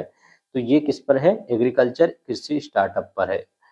एग्रीकल्चर वो मतलब कृषि स्टार्टअप पर है, एग्रीकल्चर स्टार्टअप पर ही है। अब यहाँ पर देखते हैं, सितंबर 2024 में किसानों के जीवन स्तर में बेहतर बनाने के लिए 7 योजनाओं के लिए स्वीकृत कुल लागत कितनी थी? तो इसके लिए कुल लागत कितनी थी? तो 14,235.30 करोड़ रुपए, जीवन स्तर में बेहतर करने के लिए। अब देखिए यहाँ पर करें, what is increase the minimum support price for the common category paddy for the marketing season 2024-25। मतलब कह रहे हैं विपणन सत्र 2024-25 के लिए सामान्य श्रेणी धान का बढ़ा हुआ न्यूनतम समर्थन मूल्य क्या है? या ऐसे क्वेश्चन आते हैं कि सामान्य श्रेणी का धान कितना है, ए ग्रेड श्रेणी का धान कितने रुपए किलो है। तो ऐसे जो क्वेश्चन होते हैं वो कई बार पूछ लिए जाते हैं। तो सामान्य श्रेणी का अगर धान देखा जाए तो वो कितना बताया गया है इस बार? 2300 रुपये प्रति कुंटल। कितना बताया गया है? 2300 रुपये प्रति कुंटल बताया गया। अगर ए ग्रेड, एक सामान्य श्रेणी का धान होता है, एक ए ग्रेड का होता है धान, ए ग्रेड का ग्रेड उसका 2320 रुपये है, इसका 2300 रुपये है, उसका ए ग्रेड वाला 2320 रुपये है। तो इसका आंसर हो जाएगा 2300 रुपये प्रति कुंटल। ठीक है, तो याद रखेंगे 2300 रुपये प्रति कुंटल। अब यहाँ पर देखते हैं विपणन सत्र 2024-25 के लिए नाइजर सीड एमएसपी कितने रुपए बढ़ाया गया है? तो नाइजर सीड एमएसपी कितने रुपए? नाइजर सीड का एमएसपी 983 रुपए प्रति कुंटल बढ़ाया गया है। यहाँ पर देखते हैं, कह रहा है कि भारत में कुल दूध उत्पादन कितना रहा? तो भारत में करें कुल दूध उत्पादन कितना रहा? तो 230.58 मिलियन टन। कितना? 230.58, 2022-23 की बात कर रहे हैं, 230.58 मिलियन टन रहा। अब यहाँ पर देखते हैं वर्ष 2023-22-23 में भारत में दूध उत्पादन में सबसे अधिक योगदान देने वाला राज्य कौन सा है? तो कौन हो सकता है? उत्तर प्रदेश हो सकता है। अब यहाँ पर देखते हैं, यहाँ कह रहा है कि पिछले वर्ष 2021-22 की तुलना में कुल दूध उत्पादन में कितने परसेंट की वृद्धि हुई है? तो कितने परसेंट की? 3.83% की वृद्धि हुई है, ये भी याद रखेंगे। अब यहाँ देखिए, highest increase MSP in Ruby crops for the marketing season 2024-25। रबी फसलों में एमएसपी में सबसे अधिक वृद्धि कितनी थी? तो एमएसपी में सबसे अधिक वृद्धि 425 पर कुंटल था। तो 425 पर कुंटल एमएसपी में वृद्धि कर दी गई थी रबी की फसलों में इस बार। यहाँ पर कितना है? 2022-23 में भारत में अंडों का उत्पादन में सबसे बड़ा राज्य कौन सा है? अगर भारत के अंडों का उत्पादन में सबसे बड़ा राज्य तो ये आंध्र प्रदेश है। याद रखिए, आ से अंडा, आ से आंध्र प्रदेश, याद रख लीजिए। अंडों का सबसे बड़ा उत्पादक राज्य जो सर्वे आया था 2022-23 का, इसी में सबसे बड़ा उत्पादक, largest producer of eggs, Andhra Pradesh. Next देखते हैं। अब देखिए यहाँ पर कह रहा है कि एफओ के डाटा के अनुसार किस पशुधन उत्पादन में भारत विश्व में 8वें स्थान में है? किस पशुधन उत्पादन में भारत विश्व में 8वें स्थान पर है? तो हम दूध में तो पहले स्थान पे हैं, अंडे में बहुत आगे नहीं है, 3, 4, 5वें नंबर पर देखेंगे। आप ही बताइएगा ये अंडे में कितने, कौन से स्थान पे है? ये कौन? भारत करें, भारत अंडे में कौन से स्थान पर है? ठीक है, ये बताइएगा। अब देखिए यहाँ पर मांस में हम कौन से 8वें स्थान पर है? याद रखेंगे, मांस में कौन से 8वें स्थान पर है? याद रखेंगे, मीट में। अब यहाँ पर देखिए, यहाँ कह रहे हैं भारत में कुल मांस उत्पादन में उत्तर प्रदेश का योगदान कितना है? कह रहे हैं अगर भारत में कुल मांस उत्पादन का देखा जाए तो भारत का योगदान कितना है? उत्तर प्रदेश का योगदान, ठीक, 8वें तो भारत है, उत्तर प्रदेश का योगदान कितना है? तो 12.20%। कितना? 12.20। यहाँ पर बताइए, रबी विपणन सत्र 2024-25 का रैपसीड और सरसों के एमएसपी में कितनी वृद्धि की गई? तो सरसों के एमएसपी में जो वृद्धि हुई है 200 पर कुंटल वृद्धि की गई। यहाँ पर देखिए 139 नंबर, चौथा global renewable energy meet and expo re invest कब आयोजित किया गया था? तो ये कब आयोजित किया गया था? तो ये सितंबर 16 से 18 2024 के मध्य आयोजित किया गया था। यहाँ पर देखिए करें चौथे ग्लोबल री इन्वेस्ट की थीम क्या थी? अब इसकी थीम भी पूछ रहे हैं। इसकी थीम क्या है? निवेश, नवाचार और प्रेरणा, इन्वेस्टमेंट, इनोवेशन एंड इंस्पायरेशन इसकी थीम है। नेक्स्ट देखते हैं, यहाँ पर क्या कर रहे हैं कि यहाँ पर कह रहे हैं सितंबर 2024 तक सबसे अधिक नवीकरण ऊर्जा क्षमता किस राज्य से प्राप्त हुई है? ये बहुत ही अच्छा क्वेश्चन है। इस क्वेश्चन को याद रखिएगा। एक मिनट, ये पूरा दिखाते हैं क्वेश्चन, क्योंकि ये क्वेश्चन बहुत ही इंपॉर्टेंट क्वेश्चन है। ठीक है, हाँ, 48 नंबर का क्वेश्चन। व्हिच स्टेट है achieve highest renewable energy capacity as सितंबर 2024 तक? हाईएस्ट नवीकरणीय ऊर्जा सबसे ज्यादा किस राज्य से प्राप्त की गई है? 171। तो ये कहाँ से प्राप्त की गई है? सबसे अधिक नवीकरणीय ऊर्जा क्षमता किस राज्य से है? ये है गुजरात से। किससे है? गुजरात से है। नेक्स्ट देखते हैं, यहाँ पर कर रहे हैं कि Uttar Pradesh business reform action plan 2022 में क्या मान्यता है? तो ये क्या मतलब क्या मान्यता प्राप्त हुई? अगर उत्तर प्रदेश को बिजनेस रिफॉर्म एक्शन प्लान 2022 में कौन सा टॉप अचीवर की श्रेणी में रखा गया? कौन से टॉप अचीवर की श्रेणी में रखा गया? अब देखिए यहाँ पर विश्व राष्ट्रीय ब्लॉकचेन टेक्नोलॉजी स्टैक उद्देश्य क्या है? इसका उद्देश्य क्या है? तो इसका उद्देश्य क्या है? To offer blockchain as a service with geographically distributed infrastructure, भौगोलिक रूप से वितरित अवसंरचना के साथ ब्लॉकचेन एज ए सर्विस की पेशकश करना। बी वाला आंसर सही हो जाएगा। अब देखिए यहाँ पर अगस्त 2024 में किस कंपनी को नवरत्न का दर्जा प्राप्त हुआ? करें अगस्त 2024 में किस कंपनी को नवरत्न का दर्जा प्राप्त हुआ? तो ये कोई बहुत अच्छी कंपनी है, मतलब कह सकते हैं आपके फ्यूचर के से रिलेटेड ये कंपनी है। तो ये कौन सी कंपनी है? भारतीय सौर ऊर्जा निगम लिमिटेड है। कौन सा? भारतीय solar energy corporation of India limited है, बी वाला। अब यहाँ पर देखते हैं, यहाँ क्या कर रहा है, RailTel corporation of India limited की स्थापना का मुख्य उद्देश्य क्या था? रेलटेल, तो इसका मुख्य उद्देश्य है to modernise telecommunication system for train control and safety. B वाला आंसर सही है। 146 नंबर का क्या है? How many company were recognise as a Navratna company by September 2024? सितंबर 2024 तक कितनी नवरत्न कंपनी स्थापित हो गई है? तो 25 नवरत्न कंपनी। कितनी? 25 नवरत्न कंपनी अभी तक हो गई हैं। यहाँ पर ना कौन सी कंपनी पहले national hydroelectric power corporation limited के नाम से जानी जाती थी? कौन सी ऐसी कंपनी है जो नेशनल हाइड्रोइलेक्ट्रिक पावर कॉर्पोरेशन के नाम से? तो एनएचपीसी। कौन सा है? NHPC limited. यहाँ पर देखिए कह रहे हैं एसजेवीएन लिमिटेड क्लासिफाइड एज, ये किस में क्लासिफाइड किया गया है? ये सार्वजनिक क्षेत्र का एक पब्लिक सेक्टर का अंडरटेकिंग कंपनी है। सार्वजनिक पब्लिक सेक्टर अंडरटेकिंग, सी वाला आंसर सही हो है। यहाँ पर देखिए 49 क्वेश्चन 149, किस संगठन ने विश्व व्यापार संघ की समीक्षा 2023 जारी की? तो विश्व व्यापार किस संगठन ने विश्व व्यापार संघ की समीक्षा 2023 जारी किया? तो वर्ल्ड ट्रेड ऑर्गेनाइजेशन ने, किसने? वर्ल्ड ट्रेड ऑर्गेनाइजेशन ने जारी किया। नेक्स्ट देखते हैं 150 नंबर का क्वेश्चन क्या कहता है? 2022 में कृषि उत्पादों के निर्यात में कौन सा देश पहले स्थान पर था? तो ये कौन सा देश पहले स्थान पर था? तो ये यूएसए था। याद है, देखिए यूएसए था। यहाँ पर देखते हैं, यहाँ पर कह रहे हैं विश्व व्यापार संघ की समीक्षा के अनुसार 2022 में भारत में कपड़े का निर्यात में कौन सा स्थान है? तो भारत का कपड़े के निर्यात में, मतलब हम कपड़े कितना भेजते हैं, हमसे ज्यादा कोई भेजता है या हम ही सबसे नंबर 1 पे किंग हैं? तो हम ही किंग हैं, याद रखिएगा। फर्स्ट नंबर पे हम। सबसे ज्यादा कपड़े कौन भेजता है? हम ही भेजते हैं। हमारे यहाँ कपास भी बहुत ज्यादा होता है और कंपेयर और देशों के पीछे। 31 जुलाई 2024 तक आपूर्ति श्रृंखला परिषद का उपाध्यक्ष कौन सा देश है? आपूर्ति श्रृंखला परिषद का अध्यक्ष कौन सा है?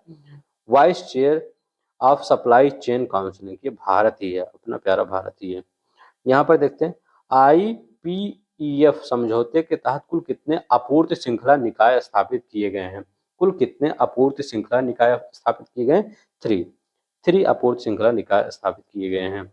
अब यहाँ पर देखिए, यहाँ क्या करा है, वैश्विक स्टार्टअप पारिस्थितिकी सूचकांक 2024 में कौन सा भारतीय शहर 8वें स्थान पर था? तो कौन सा भारतीय किस पे का वैश्विक स्टार्टअप पारिस्थितिकी सूचकांक ग्लोबल स्टार्टअप इकोसिस्टम इंडेक्स 2024 में 8वें स्थान पर भारत का कौन, तो एक स्टार्टअप में कौन सा हो सकता है 8वें स्थान पर विश्व वर्ल्ड लेवल पर? तो बंगलोर ही हो सकता है, वहीं पे स्टार्टअप ज्यादा होते हैं, याद रखेंगे बंगलोर। यहाँ पर देखते हैं 155 नंबर का क्वेश्चन कर रहे हैं, as a June 2024 what is the India rank in the global startup ecosystem index 2000 index having improved from 21 place in 2023। जून 2024 तक वैश्विक स्टार्टअप पारिस्थितिकी सूचकांक में भारत की रैंक क्या है, जो 2023 में 21वें स्थान पर सुधरी। तो भारत की रैंक कितनी है? 19। ठीक है, याद रखेंगे कितनी? 19। नेक्स्ट देखते हैं, मार्च 2024 तक कौन सा देश भारत का चौथा सबसे बड़ा निर्यात गंतव्य बन गया है? तो कौन सा देश सबसे बड़ा निर्यात गंतव्य बन गया है? तो याद रखिएगा ये यूनाइटेड किंगडम। यहाँ पर देखते हैं 157 नंबर का क्वेश्चन, मई 2023 में यूके के लिए भारत का निर्यात गंतव्य के रूप में स्थान क्या है? तो ये कौन सा स्थान है? तो याद रखेंगे ये कौन सा स्थान है। अभी जो हम पहुंच गए हैं यूके के लिए भारत का निर्यात गंतव्य के स्थान क्या है? 6 है। कितना है? 6। 8वें थे, अब 6 पे आ गए। यहाँ पे क्या करा है, अप्रैल 2024 हाँ 24 तक भारत में भौगोलिक संकेत उत्पादों की सबसे अधिक संख्या किस राज्य में है? मतलब जो जीआई प्रोडक्ट हैं सबसे ज्यादा किस राज्य में है? तो ये किस राज्य में? उत्तर प्रदेश में सबसे ज्यादा जीआई टैग। कहाँ पर? उत्तर प्रदेश में। बी वाला आंसर सही हो जाएगा। उत्तर प्रदेश कितने भौगोलिक संकेतों के साथ मतलब शीर्ष पर है? तो ये कितने भौगोलिक संकेतों के साथ? 75 भौगोलिक संकेतों के साथ 75 जीआई टैग उत्तर प्रदेश शीर्ष पर है। दूसरे स्थान पे कौन सा है? दूसरे स्थान पे है तमिलनाडु। तमिलनाडु कौन से कितने रखा है मतलब जीआई टैग? तो तमिलनाडु के साथ 58 जीआई टैग है। कितना? 58 जीआई टैग है। नेक्स्ट क्वेश्चन देखते हैं, यहाँ पे कह रहा है कि according to the energy statics India 2024 what was the total primary energy supply per capita in 2022-23। Energy statics India 2024 के अनुसार 2022-23 में प्रति व्यक्ति कुल प्राथमिक ऊर्जा आपूर्ति क्या थी? तो ये कितना थी? 25,745 मेगा जूल थी। कितना? 25,745 मेगा जूल पहुंच गई थी। ये याद रखेंगे। किसकी बात कर रहे हैं? 2022-23 में। ठीक है, अब नेक्स्ट देखते हैं, यहाँ पर कह रहे हैं कि 31 मार्च 2023 तक भारत की नवीकरणीय ऊर्जा क्षमता में राजस्थान का योगदान कितना परसेंट था? देखिए नवीकरणीय ऊर्जा जो आपका रिन्यूएबल एनर्जी कैपेसिटी है, राजस्थान शीर्ष स्थान पर है। ठीक है, तो इसका पूछ रहे हैं कि इसकी नवीकरणीय ऊर्जा क्षमता कितना परसेंट थी? तो इसकी नवीकरणीय ऊर्जा क्षमता कितनी थी? 20.3% थी। कितनी थी? 20.3% थी। इसके बाद किसका नंबर आता है? महाराष्ट्र का, फिर गुजरात का, फिर कर्नाटक का। ठीक है, ये याद रखेंगे। अब यहाँ पर देखिए, भारत में FOCOFI उप समिति में किस पद पर चुना गया? तो ये भारत किस पद पर चुना गया? तो ये वाइस प्रेसिडेंट के पद पर चुना गया था भारत। मत्स्य पालन पर खाद्य और कृषि संगठन समिति है। ठीक है, किसकी? खाद्य और कृषि संगठन समिति पे वाइस प्रेसिडेंट के रूप में भारत चुना गया। अब देखिए, मत्स्य पालन प्रबंधन पर FAO-COFI उप समिति का प्राथमिक लक्ष्य क्या है? इसका प्राथमिक लक्ष्य है provide technical and policy guidance for responsible fisheries. ये याद रखिएगा, बी वाला। भारत इसी का उपाध्यक्ष बना है। यहाँ पर है उत्तर प्रदेश में स्वीकृत FDI एवं फॉर्च्यून 500 कंपनियों में निवेश हेतु प्रोत्साहन नीति 2023 का प्रमुख उद्देश्य क्या है? तो इसका प्रमुख उद्देश्य क्या है? तो increase foreign investment and attract world class companies. B वाला आंसर सही हो जाएगा। अब देखिए 165 नंबर क्वेश्चन का, केंद्रीय वाणिज्य और उद्योग मंत्री द्वारा लीड्स 2023 रिपोर्ट कब जारी की गई? तो ये कब जारी किया गया? 16 दिसंबर 2023 को जारी किया गया।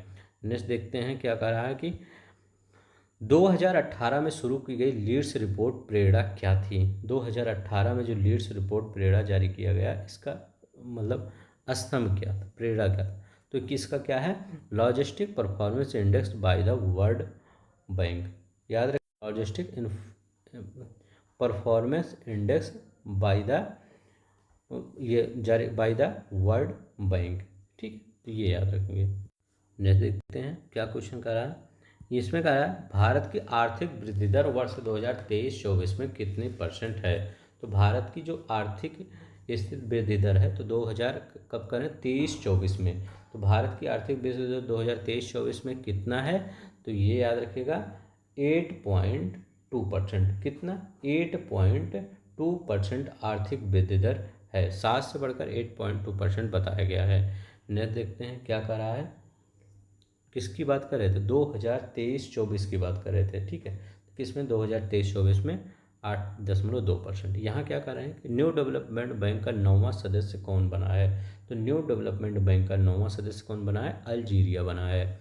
यहाँ पर देखते हैं अंतर्राष्ट्रीय मुद्रा कोष द्वारा जारी वर्ल्ड इकोनॉमिक आउटलुक आदतन जुलाई 2024 का शीर्षक क्या था? कह रहे हैं कि जो IMF द्वारा वर्ल्ड इकोनॉमिक आउटलुक जारी किया गया, इसका शीर्षक क्या था? तो इसका शीर्षक था the global economy in a sticky spot. B, A वाला आंसर सही हो जाएगा। अब यहाँ पर देखते हैं 170 नंबर का क्वेश्चन कर रहा है कि भारतीय अर्थव्यवस्था की वृद्धि वर्ष 2024 में कितने परसेंट अनुमानित है? तो भारत की ये व्यवस्था की दर 2024 में 7% अनुमानित है और 2025 में 6.5% अनुमानित है। किसके अनुसार? वर्ल्ड इकोनॉमिक आउटलुक रिपोर्ट के अनुसार। किसके? वर्ल्ड इकोनॉमिक आउटलुक रिपोर्ट के अनुसार 7% और 2025 में 6.5%। अब देखिए यहाँ पर क्या करें, वर्ल्ड पॉपुलेशन प्रोस्पेक्ट 2024 के अनुसार वैश्विक जनसंख्या का अनुमान कब चरम पर पहुँचने की संभावना है? मतलब कब पूरे वर्ल्ड की जनसंख्या एक चरम सीमा पर पहुंच जाएगी? तो चरम सीमा पर पहुंचने की संभावना कितने, मतलब एक पीक पर 2080 तक। नेक्स्ट देखते हैं, कह रहे हैं 172 नंबर का क्वेश्चन, वर्ष 2024 में जन्म के समय जीवन प्रत्याशा कितने वर्ष तक रह गई? तो मतलब अभी जीवन प्रत्याशा कितने समय तक रह गई जीने की, मतलब जो मतलब मैक्सिमम रहती है? तो 73 साल, 73.3 साल। 173 number question, global skills report 2024 के अनुसार समग्र कौशल क्षमता में शीर्ष स्थान पर कौन सा देश है? कहें समग्र कौशल, स्किल प्रोफिशिएंसी। याद रखिएगा, स्किल प्रोफिशिएंसी में मतलब कौन शीर्ष पर है? तो ये स्विट्जरलैंड शीर्ष पर है। अब देखिए ग्लोबल स्किल रैंकिंग में भारत का स्थान 2024 में कौन सा है? भारत का स्थान जो ग्लोबल स्किल रैंकिंग में 27वें। हमारे यहाँ कितने स्किल्स पर हैं? 27वें नंबर पे, 87 नंबर पे। मुझे लगता था इससे और भी कम होंगे, क्योंकि हमारे यहाँ जो स्टडी करवाई जाती है वो स्किल से बेस पे नहीं करवाई जाती है। वो देखा जाता है कि जो स्टूडेंट है 90% से नंबर से ऊपर आया है कि नहीं। उसको ये नहीं मतलब है, मतलब सब समाज को ये नहीं मतलब रहता उसके अंदर की स्किल कितनी है, सिर्फ 90% देखते हैं। ठीक है, ये देखा जाता है। अब यहाँ पर देखते हैं, यहाँ क्या कर रहा है, विश्व बैंक समूह की रिपोर्ट के अनुसार वर्ष 2023 में निम्न और मध्यम आय वाले देशों में प्रेषण प्रवाह वृद्धि दर कितनी थी? According to world bank group report, what was the growth rate of remittance flow in low middle income countries in 2023? तो ये कितनी थी? 0.7%। याद रखिएगा 0.7%। अब यहाँ देखिए 176 का रहा है, प्रेषण प्रवाह का अनुमानित आंकड़ा कितना था? तो 656 बिलियन डॉलर। कितना? 656 US बिलियन डॉलर। यहाँ पे क्या करा है, विश्व निवेश रिपोर्ट 2024 के अनुसार 2023 में भारत में प्रत्यक्ष विदेशी निवेश FDI फ्लो का अनुमानित आंकड़ा कितना बताया गया है? तो FDI फ्लो का जो अनुमानित आंकड़ा है ये भारत में कितना बताया गया था? तो ये कितना बताया था? लगभग 28 बिलियन US डॉलर। कितना बताया गया था? 28 बिलियन US डॉलर। नहीं देखते हैं, अब यहाँ पे करें 178 वर्ष 2023 में FDI बहिर्प्रवाह आउटफ्लो कितना दर्ज किया गया? भारत का एफडीआई फ्लो कितना दर्ज किया गया कि $13 बिलियन। कितना? $13 बिलियन। जिम्बाब्वे द्वारा जारी की गई नई समर्थित मतलब मुद्रा क्या है? तो जिम्बाब्वे द्वारा जो नई स्वर्ण समर्थित मुद्रा है उसका नाम क्या है? तो गोल्ड ब्लैक करेंसी क्या है? जिग। बहुत सुर्खियों में, याद रखिएगा जिग। नेक्स्ट देखते हैं जिग। अब करें जिग का मुख्य लक्ष्य क्या है? तो मुद्रास्फीति को रोकना इसका मुख्य लक्ष्य है। जिग मुद्रा को विनिमय दर पर व्यापार में लाया जाएगा। 13.56। अब याद है कि 182 नंबर पर वर्ष 2023 में वैश्विक विद्युत उत्पादन में नवीकरणीय ऊर्जा का हिस्सा कितना है? तो नवीकरणीय जो रिन्यूएबल एनर्जी है कह रहे हैं उसका हिस्सा कितना है? तो लगभग 30%। पूरा वैश्विक हम बात कर रहे हैं, विश्व में 30% लोग नवीकरणीय ऊर्जा से, जिसमें सौर पवन ऊर्जा है, ये सब आते हैं, ये 30% लोग यूज करते हैं। नेक्स्ट देखते हैं यहाँ पे क्या करा है। का भारत में वर्ष 2023 में विश्व में विद्युत उत्पादन में CO2 का उत्सर्जन कितना करता है? तो भारत CO2 का उत्सर्जन कर रहे हैं कितना करता है? तो 1404 मिलियन टन CO2 का उत्सर्जन करते होंगे। ठीक है, तो याद रखिएगा पहले चीन सबसे ज़्यादा, फिर यूएस के बाद हम सबसे ज़्यादा करते हैं। चीन यूएस के बाद हम 1404 मिलियन टन। यहाँ पर देखते हैं वर्ष 2023 में सर्वाधिक सौर ऊर्जा उत्पादन किस देश ने किया? तो वर्ष 2023 में सर्वाधिक सौर ऊर्जा उत्पादन किस देश ने किया? तो सर्वाधिक सौर ऊर्जा उत्पादन चाइना ने किया। कितना किसने किया था? चाइना ने सबसे ज़्यादा सौर ऊर्जा उत्पादन किया। ठीक है, पवन ऊर्जा भी सबसे ज़्यादा किसने किया? अगर पवन ऊर्जा पूछे तो पवन ऊर्जा में ही भी चाइना ने सबसे ज़्यादा किया। सौर ऊर्जा में पूछे चाइना ने सबसे ज़्यादा किया। अगर हम पूछें आपसे कि सबसे ज़्यादा लोग कहाँ पर बिजली की खपत करते हैं, कौन सा ऐसा कंट्री है जहाँ पर सबसे ज़्यादा बिजली की लोग खपत करते हैं? ठीक है, ये देखिए ये क्वेश्चन आ रहा है, प्रति व्यक्ति उपभोग में भारत का स्थान क्या है? तो भारत का स्थान पूछा है। अगर मैं पूछूं पूरे वर्ल्ड में सबसे ज़्यादा, तो वो कनाडा स्थान है। कनाडा पहले स्थान पर है जहाँ के लोगों के द्वारा सबसे ज़्यादा बिजली उपयोग किया जाता है। ठीक है, जो लगता है कि पाकिस्तान और चाइना हमारा एनिमी नहीं बनेंगे, सबसे पहला एनिमी कनाडा ही बन जाएगा। कनाडा के लोग अच्छे हैं, उनकी सरकार नहीं अच्छी है। तो ये याद रखिएगा यहाँ पर कौन सा, भारत उपभोग में 10वें स्थान पर है प्रति व्यक्ति, और कनाडा पहले स्थान पर है, ये याद रखेंगे। 186 नंबर का पवन ऊर्जा उत्पादन में कौन सा देश शीर्ष पर है? चाइना में पवन ऊर्जा, ये वाला बताए थे, सौर ऊर्जा में चाइना है, पवन ऊर्जा में भी चाइना है। अब देखिए यहाँ पर ये क्या कर रहा है, women and the law report 2024 का कौन सा संस्करण था? तो वुमेन ये 10वां संस्करण था, वुमेन एंड लॉ रिपोर्ट। ये कह रहे हैं WBL 1.0 सूचकांक कितने संकेतक शामिल थे? तो इसमें 10 संकेतक शामिल थे। भारत का स्कोर कितना था? तो भारत का स्कोर 60 था। इतना इम्पोर्टेंट नहीं है, इसे पढ़ लीजिए। अब देखिए यहाँ पर विश्व आर्थिक मंच की वार्षिक बैठक 2024 की थीम क्या थी? तो विश्व आर्थिक बैठक की थीम क्या थी? Rebuilding trust. याद रखिएगा, रीबिल्डिंग ट्रस्ट। यहाँ पर क्या कर रहा है, लैंगिक समानता समता और समानता गठबंधन का आयोजन संचालन कौन करेगा? तो इसका कौन करेगा? गेट्स फाउंडेशन, बिलिंडा गेट्स यही फाउंडेशन करते हैं इसका आयोजन। वैश्विक जोखिम सूचकांक का कितनवा संस्करण जारी किया? ग्लोबल रिस्क रिपोर्ट 2024 का जो संस्करण जारी किया गया वो 19वां संस्करण था। कौन सा? 19वां संस्करण था। इसमें अच्छे क्वेश्चन बने हैं। यहाँ पे कह रहा है कि गलत सूचना दुप्रसार रिपोर्ट की सूचीबद्ध किया गया है। How many misinformation and disinformation classified report, इसमें कौन सा किया गया है? तो सबसे गंभीर जोखिम, मोस्ट सीरियस रिस्क बोला गया है कि जो मिस इन्फॉर्मेशन दिया जाता है या डिस इन्फॉर्मेशन दिया जाता है वो सबसे सीरियस रिस्क होता है, क्योंकि कई बार गलत रिपोर्ट देने से बहुत चीज़ें बहुत बेकार हो जाती हैं।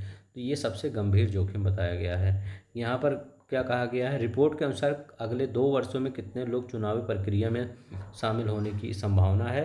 तो ये जो ये रिपोर्ट आया है इसमें कहा गया है कि भारत, अगर भारत की बात करें, USA की बात करें, UK की बात करें, और मैक्सिको और इंडोनेशिया, जो मतलब डेमोक्रेटिक कंट्री मानी जाती हैं, बहुत चीज़ डेमोक्रेटिक है लेकिन मेन जो कंट्री हैं, भारत, यूएसए, यूके, मैक्सिको और इंडोनेशिया, यहाँ पर लगभग 3 बिलियन लोग मतदान में शामिल होने की संभावना है। कितने? 3 बिलियन लोगों की मतदान में शामिल होने की संभावना है। कब? अगले 2 वर्षों में। तो 3 बिलियन याद रखेंगे। ये सब आपके बुक में दिया है, मैं कहीं ऊपर से नहीं लाया हूँ, सब आपके बुक में दिया है, वही सिर्फ क्वेश्चन आंसर के फॉर्म में है। अब आप क्वेश्चन अगर बुक पढ़ेंगे अब, तो आपको बहुत इंटरेस्ट लगेगा, क्योंकि जो क्वेश्चन बना दिया गया है, पढ़ेंगे बुक बहुत ही आसानी से पढ़ लेंगे। 2024 में विश्व का सर्वश्रेष्ठ हवाई अड्डा कौन सा? तो विश्व का सर्वश्रेष्ठ हवाई अड्डा अगर देखा जाए तो हमद अंतर्राष्ट्रीय हवाई अड्डा था। हमद सिंगापुर हवाई अड्डा, इंगिचोन दक्षिण कोरिया का, टोक्यो नरीटा ये भी जापान का है। तो ये हमद सबसे इम्पोर्टेंट है, ठीक है, याद रखिएगा, हमद हवाई अड्डा, ये हमद एयरपोर्ट।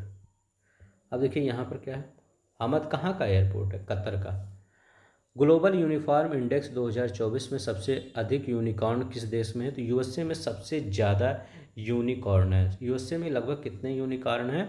703 यूनिकॉर्न है। इसके बाद चाइना में 340 यूनिकॉर्न है। फिर भारत में आ जाता है तो अपने प्यारे भारत में 67 यूनिकॉर्न है। भारत में कितना यूनिकॉर्न है? 67 यूनिकॉर्न है। इसके बाद हमसे नीचे कौन आता है? यूके आ जाता है, जिसमें 53 यूनिकॉर्न है। फिर जर्मनी आता है, जिसमें 36 यूनिकॉर्न है। ये याद रखिएगा।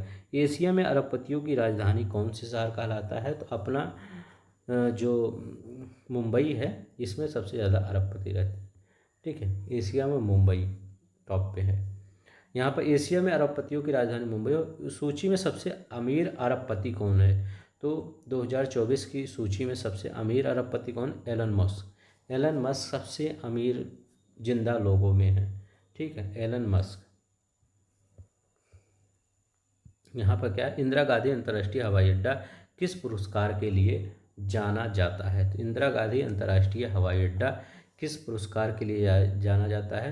तो याद रखिएगा, cleanest best airport in India South Asia. South Asia का best airport in India South Asia का सबसे मतलब ये इंदिरा गांधी हवाई अड्डा होता है, ठीक है। अब यहाँ पर देखिए, यहाँ कहा गया है भारतीय हवाई अड्डा सबसे साफ हवाई अड्डा।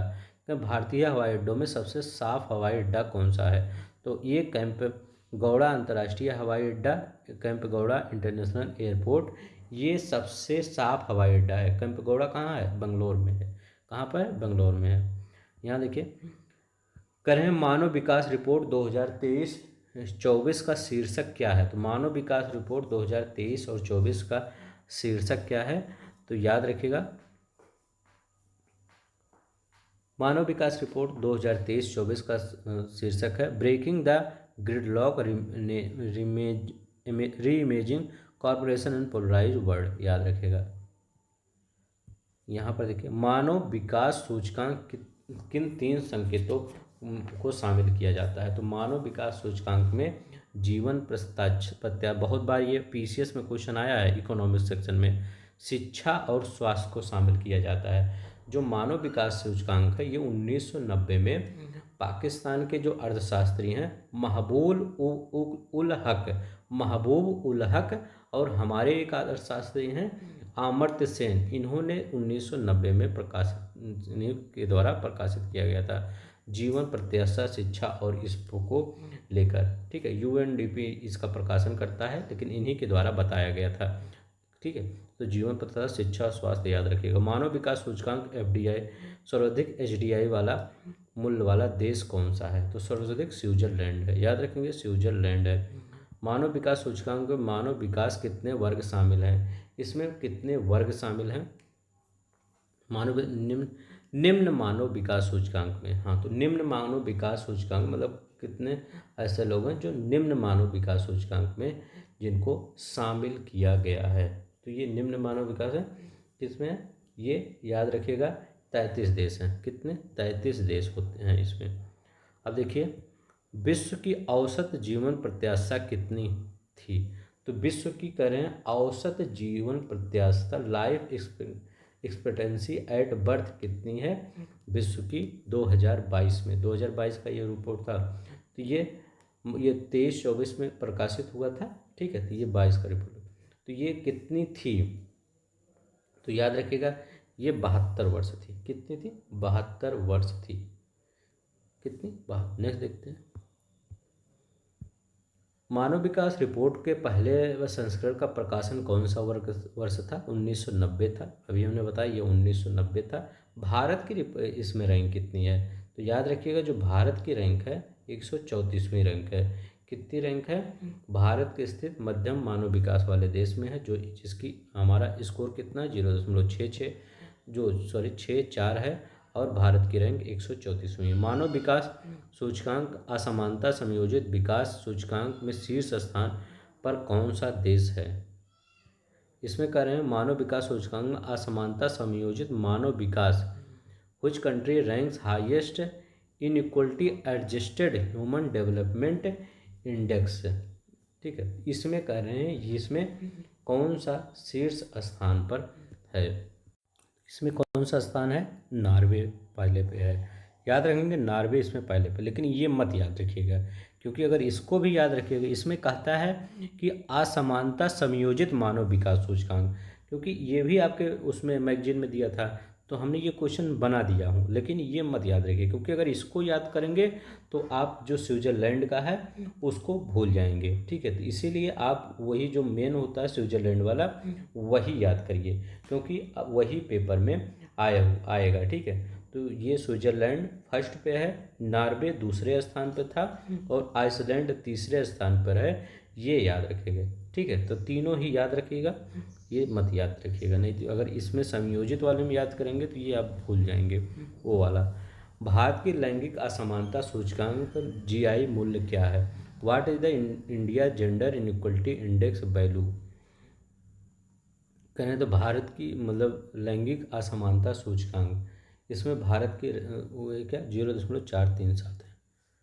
नहीं देखते हैं। राज्य ऊर्जा दक्षता सूचकांक 2023 किस दिन प्रकाशित किया गया? तो बताइए ये किस दिन प्रकाशित किया गया? राज्य ऊर्जा दक्षता सूचकांक, तो ये 1 मार्च 2024 को प्रकाशित किया गया। कब? 1 मार्च 2024 को। क्यों? क्योंकि ये ऊर्जा दक्षता ब्यूरो का स्थापना दिवस 22वें स्थापना दिवस के अवसर पर इसको प्रकाशित किया गया था, 1 मार्च 2024। नेक्स्ट देखते हैं। राज्य ऊर्जा दक्षता सूचकांक में फ्रंट रनर के लिए न्यूनतम अंक 60 होता है। अब देखिए यहाँ पर क्या है, किस राज्य ने राज्य ऊर्जा दक्षता सूचकांक में सबसे अधिक स्कोर किया है? तो कौन सा ऐसा राज्य है जो जिसने राज्य ऊर्जा दक्षता में सबसे अधिक स्कोर किया है? तो सबसे अधिक स्कोर करने वाला राज्य कौन सा है? तो याद रखेंगे सबसे अधिक स्कोर करने वाला राज्य है कर्नाटक। कौन सा है? कर्नाटक ने सबसे ज़्यादा स्कोर किया है। इसका स्कोर अगर मैं बताऊं कि इसका स्कोर कितना है, तो इसका स्कोर है 100 में 86.5 समग्र स्कोर है। देखते हैं समूह वन में शीर्ष प्रदर्शन करने वाला, समूह वन में ये कर्नाटक ही है। समूह वन में शीर्ष प्रदर्शन करने वाला कर्नाटक है, समूह दो में आंध्र प्रदेश है। ठीक है, तो ये याद रखें। राज्य ऊर्जा दक्षता सूचकांक 2023 का ये कौन सा संस्करण था? कह रहे हैं कि अगर राज्य ऊर्जा पूछे तो ये कौन सा संस्करण था? तो ये 5वां संस्करण था। कौन सा? 5वां संस्करण था। नहीं देखते हैं। यहाँ पर कहा गया फोर्स द्वारा विश्व की सर्वाधिक शक्तिशाली महिला की सूची का ये कौन सा संस्करण है? मतलब फोर्स की जो सर्वाधिक महिला शक्तिशाली हैं सूची है, तो 20वां संस्करण। सबसे ज़्यादा महिला कौन शक्तिशाली हैं? यहाँ पे कह रहे हैं सबसे युवा शक्तिशाली महिला कौन है? टेलर स्विफ्ट है। याद रखेंगे टेलर स्विफ्ट ये सबसे युवा यूएसए की हैं, सबसे युवा 33 वर्ष की हैं। यहाँ पे कह रहा है कि इस वर्ष की सूची में भारतीय वित्त मंत्री कौन है? तो भारतीय वित्त मंत्री कौन है? तो याद रखिए कौन सा स्थान उनका है। तो भारतीय वित्त मंत्री का जो स्थान है वो 32वां है। वित्त मंत्री निर्मला सीतारमण जी सबसे शक्तिशाली भारतीय महिला हैं और पूरे वर्ल्ड में 32वें नंबर पे हैं। और भारतीय दूसरे स्थान पर कौन से हैं भारतीय? तो रोशनी नाडर मल्होत्रा, वो 60वें नंबर पे हैं। याद रखिएगा ये 60वें नंबर पे रोशनी नाडर मल्होत्रा। और 17वें नंबर पे हैं सोमा मंडल। याद रखिएगा सोमा मंडल ये 17वें नंबर पे है, रोशनी नाडर ये कौन से 60वें नंबर पे, और वित्त मंत्री निर्मला सीतारमण ये 32वें नंबर पे हैं। और शीर्ष 3 महिलाएं कौन से हैं? अगर शीर्ष 3 महिला देखें तो उर्सुला वान डेर लेन, ये कौन है? ये जर्मनी की हैं, ये राजनीति से संबंधित। उर्सुला वान डेन लेन, क्रिस्टाना लेगार्ड और कमला हैरिस, तीनों लोग को याद रखिएगा, ये तीनों महिलाएं। ठीक, बस इतना ही क्वेश्चन था, इससे ज़्यादा क्वेश्चन नहीं बना था आपके पेपर में। तो ये आज के लिए बस इतना ही। अगर आपको पसंद आएगा तो प्लीज़ लाइक कर दीजिएगा, शेयर कर दीजिएगा, सब्सक्राइब कर दीजिएगा, और लोग को बताइए कि ऐसे ही एमसीक्यू के फॉर्म में पढ़ाया जाता है। आप सब यहाँ पर देख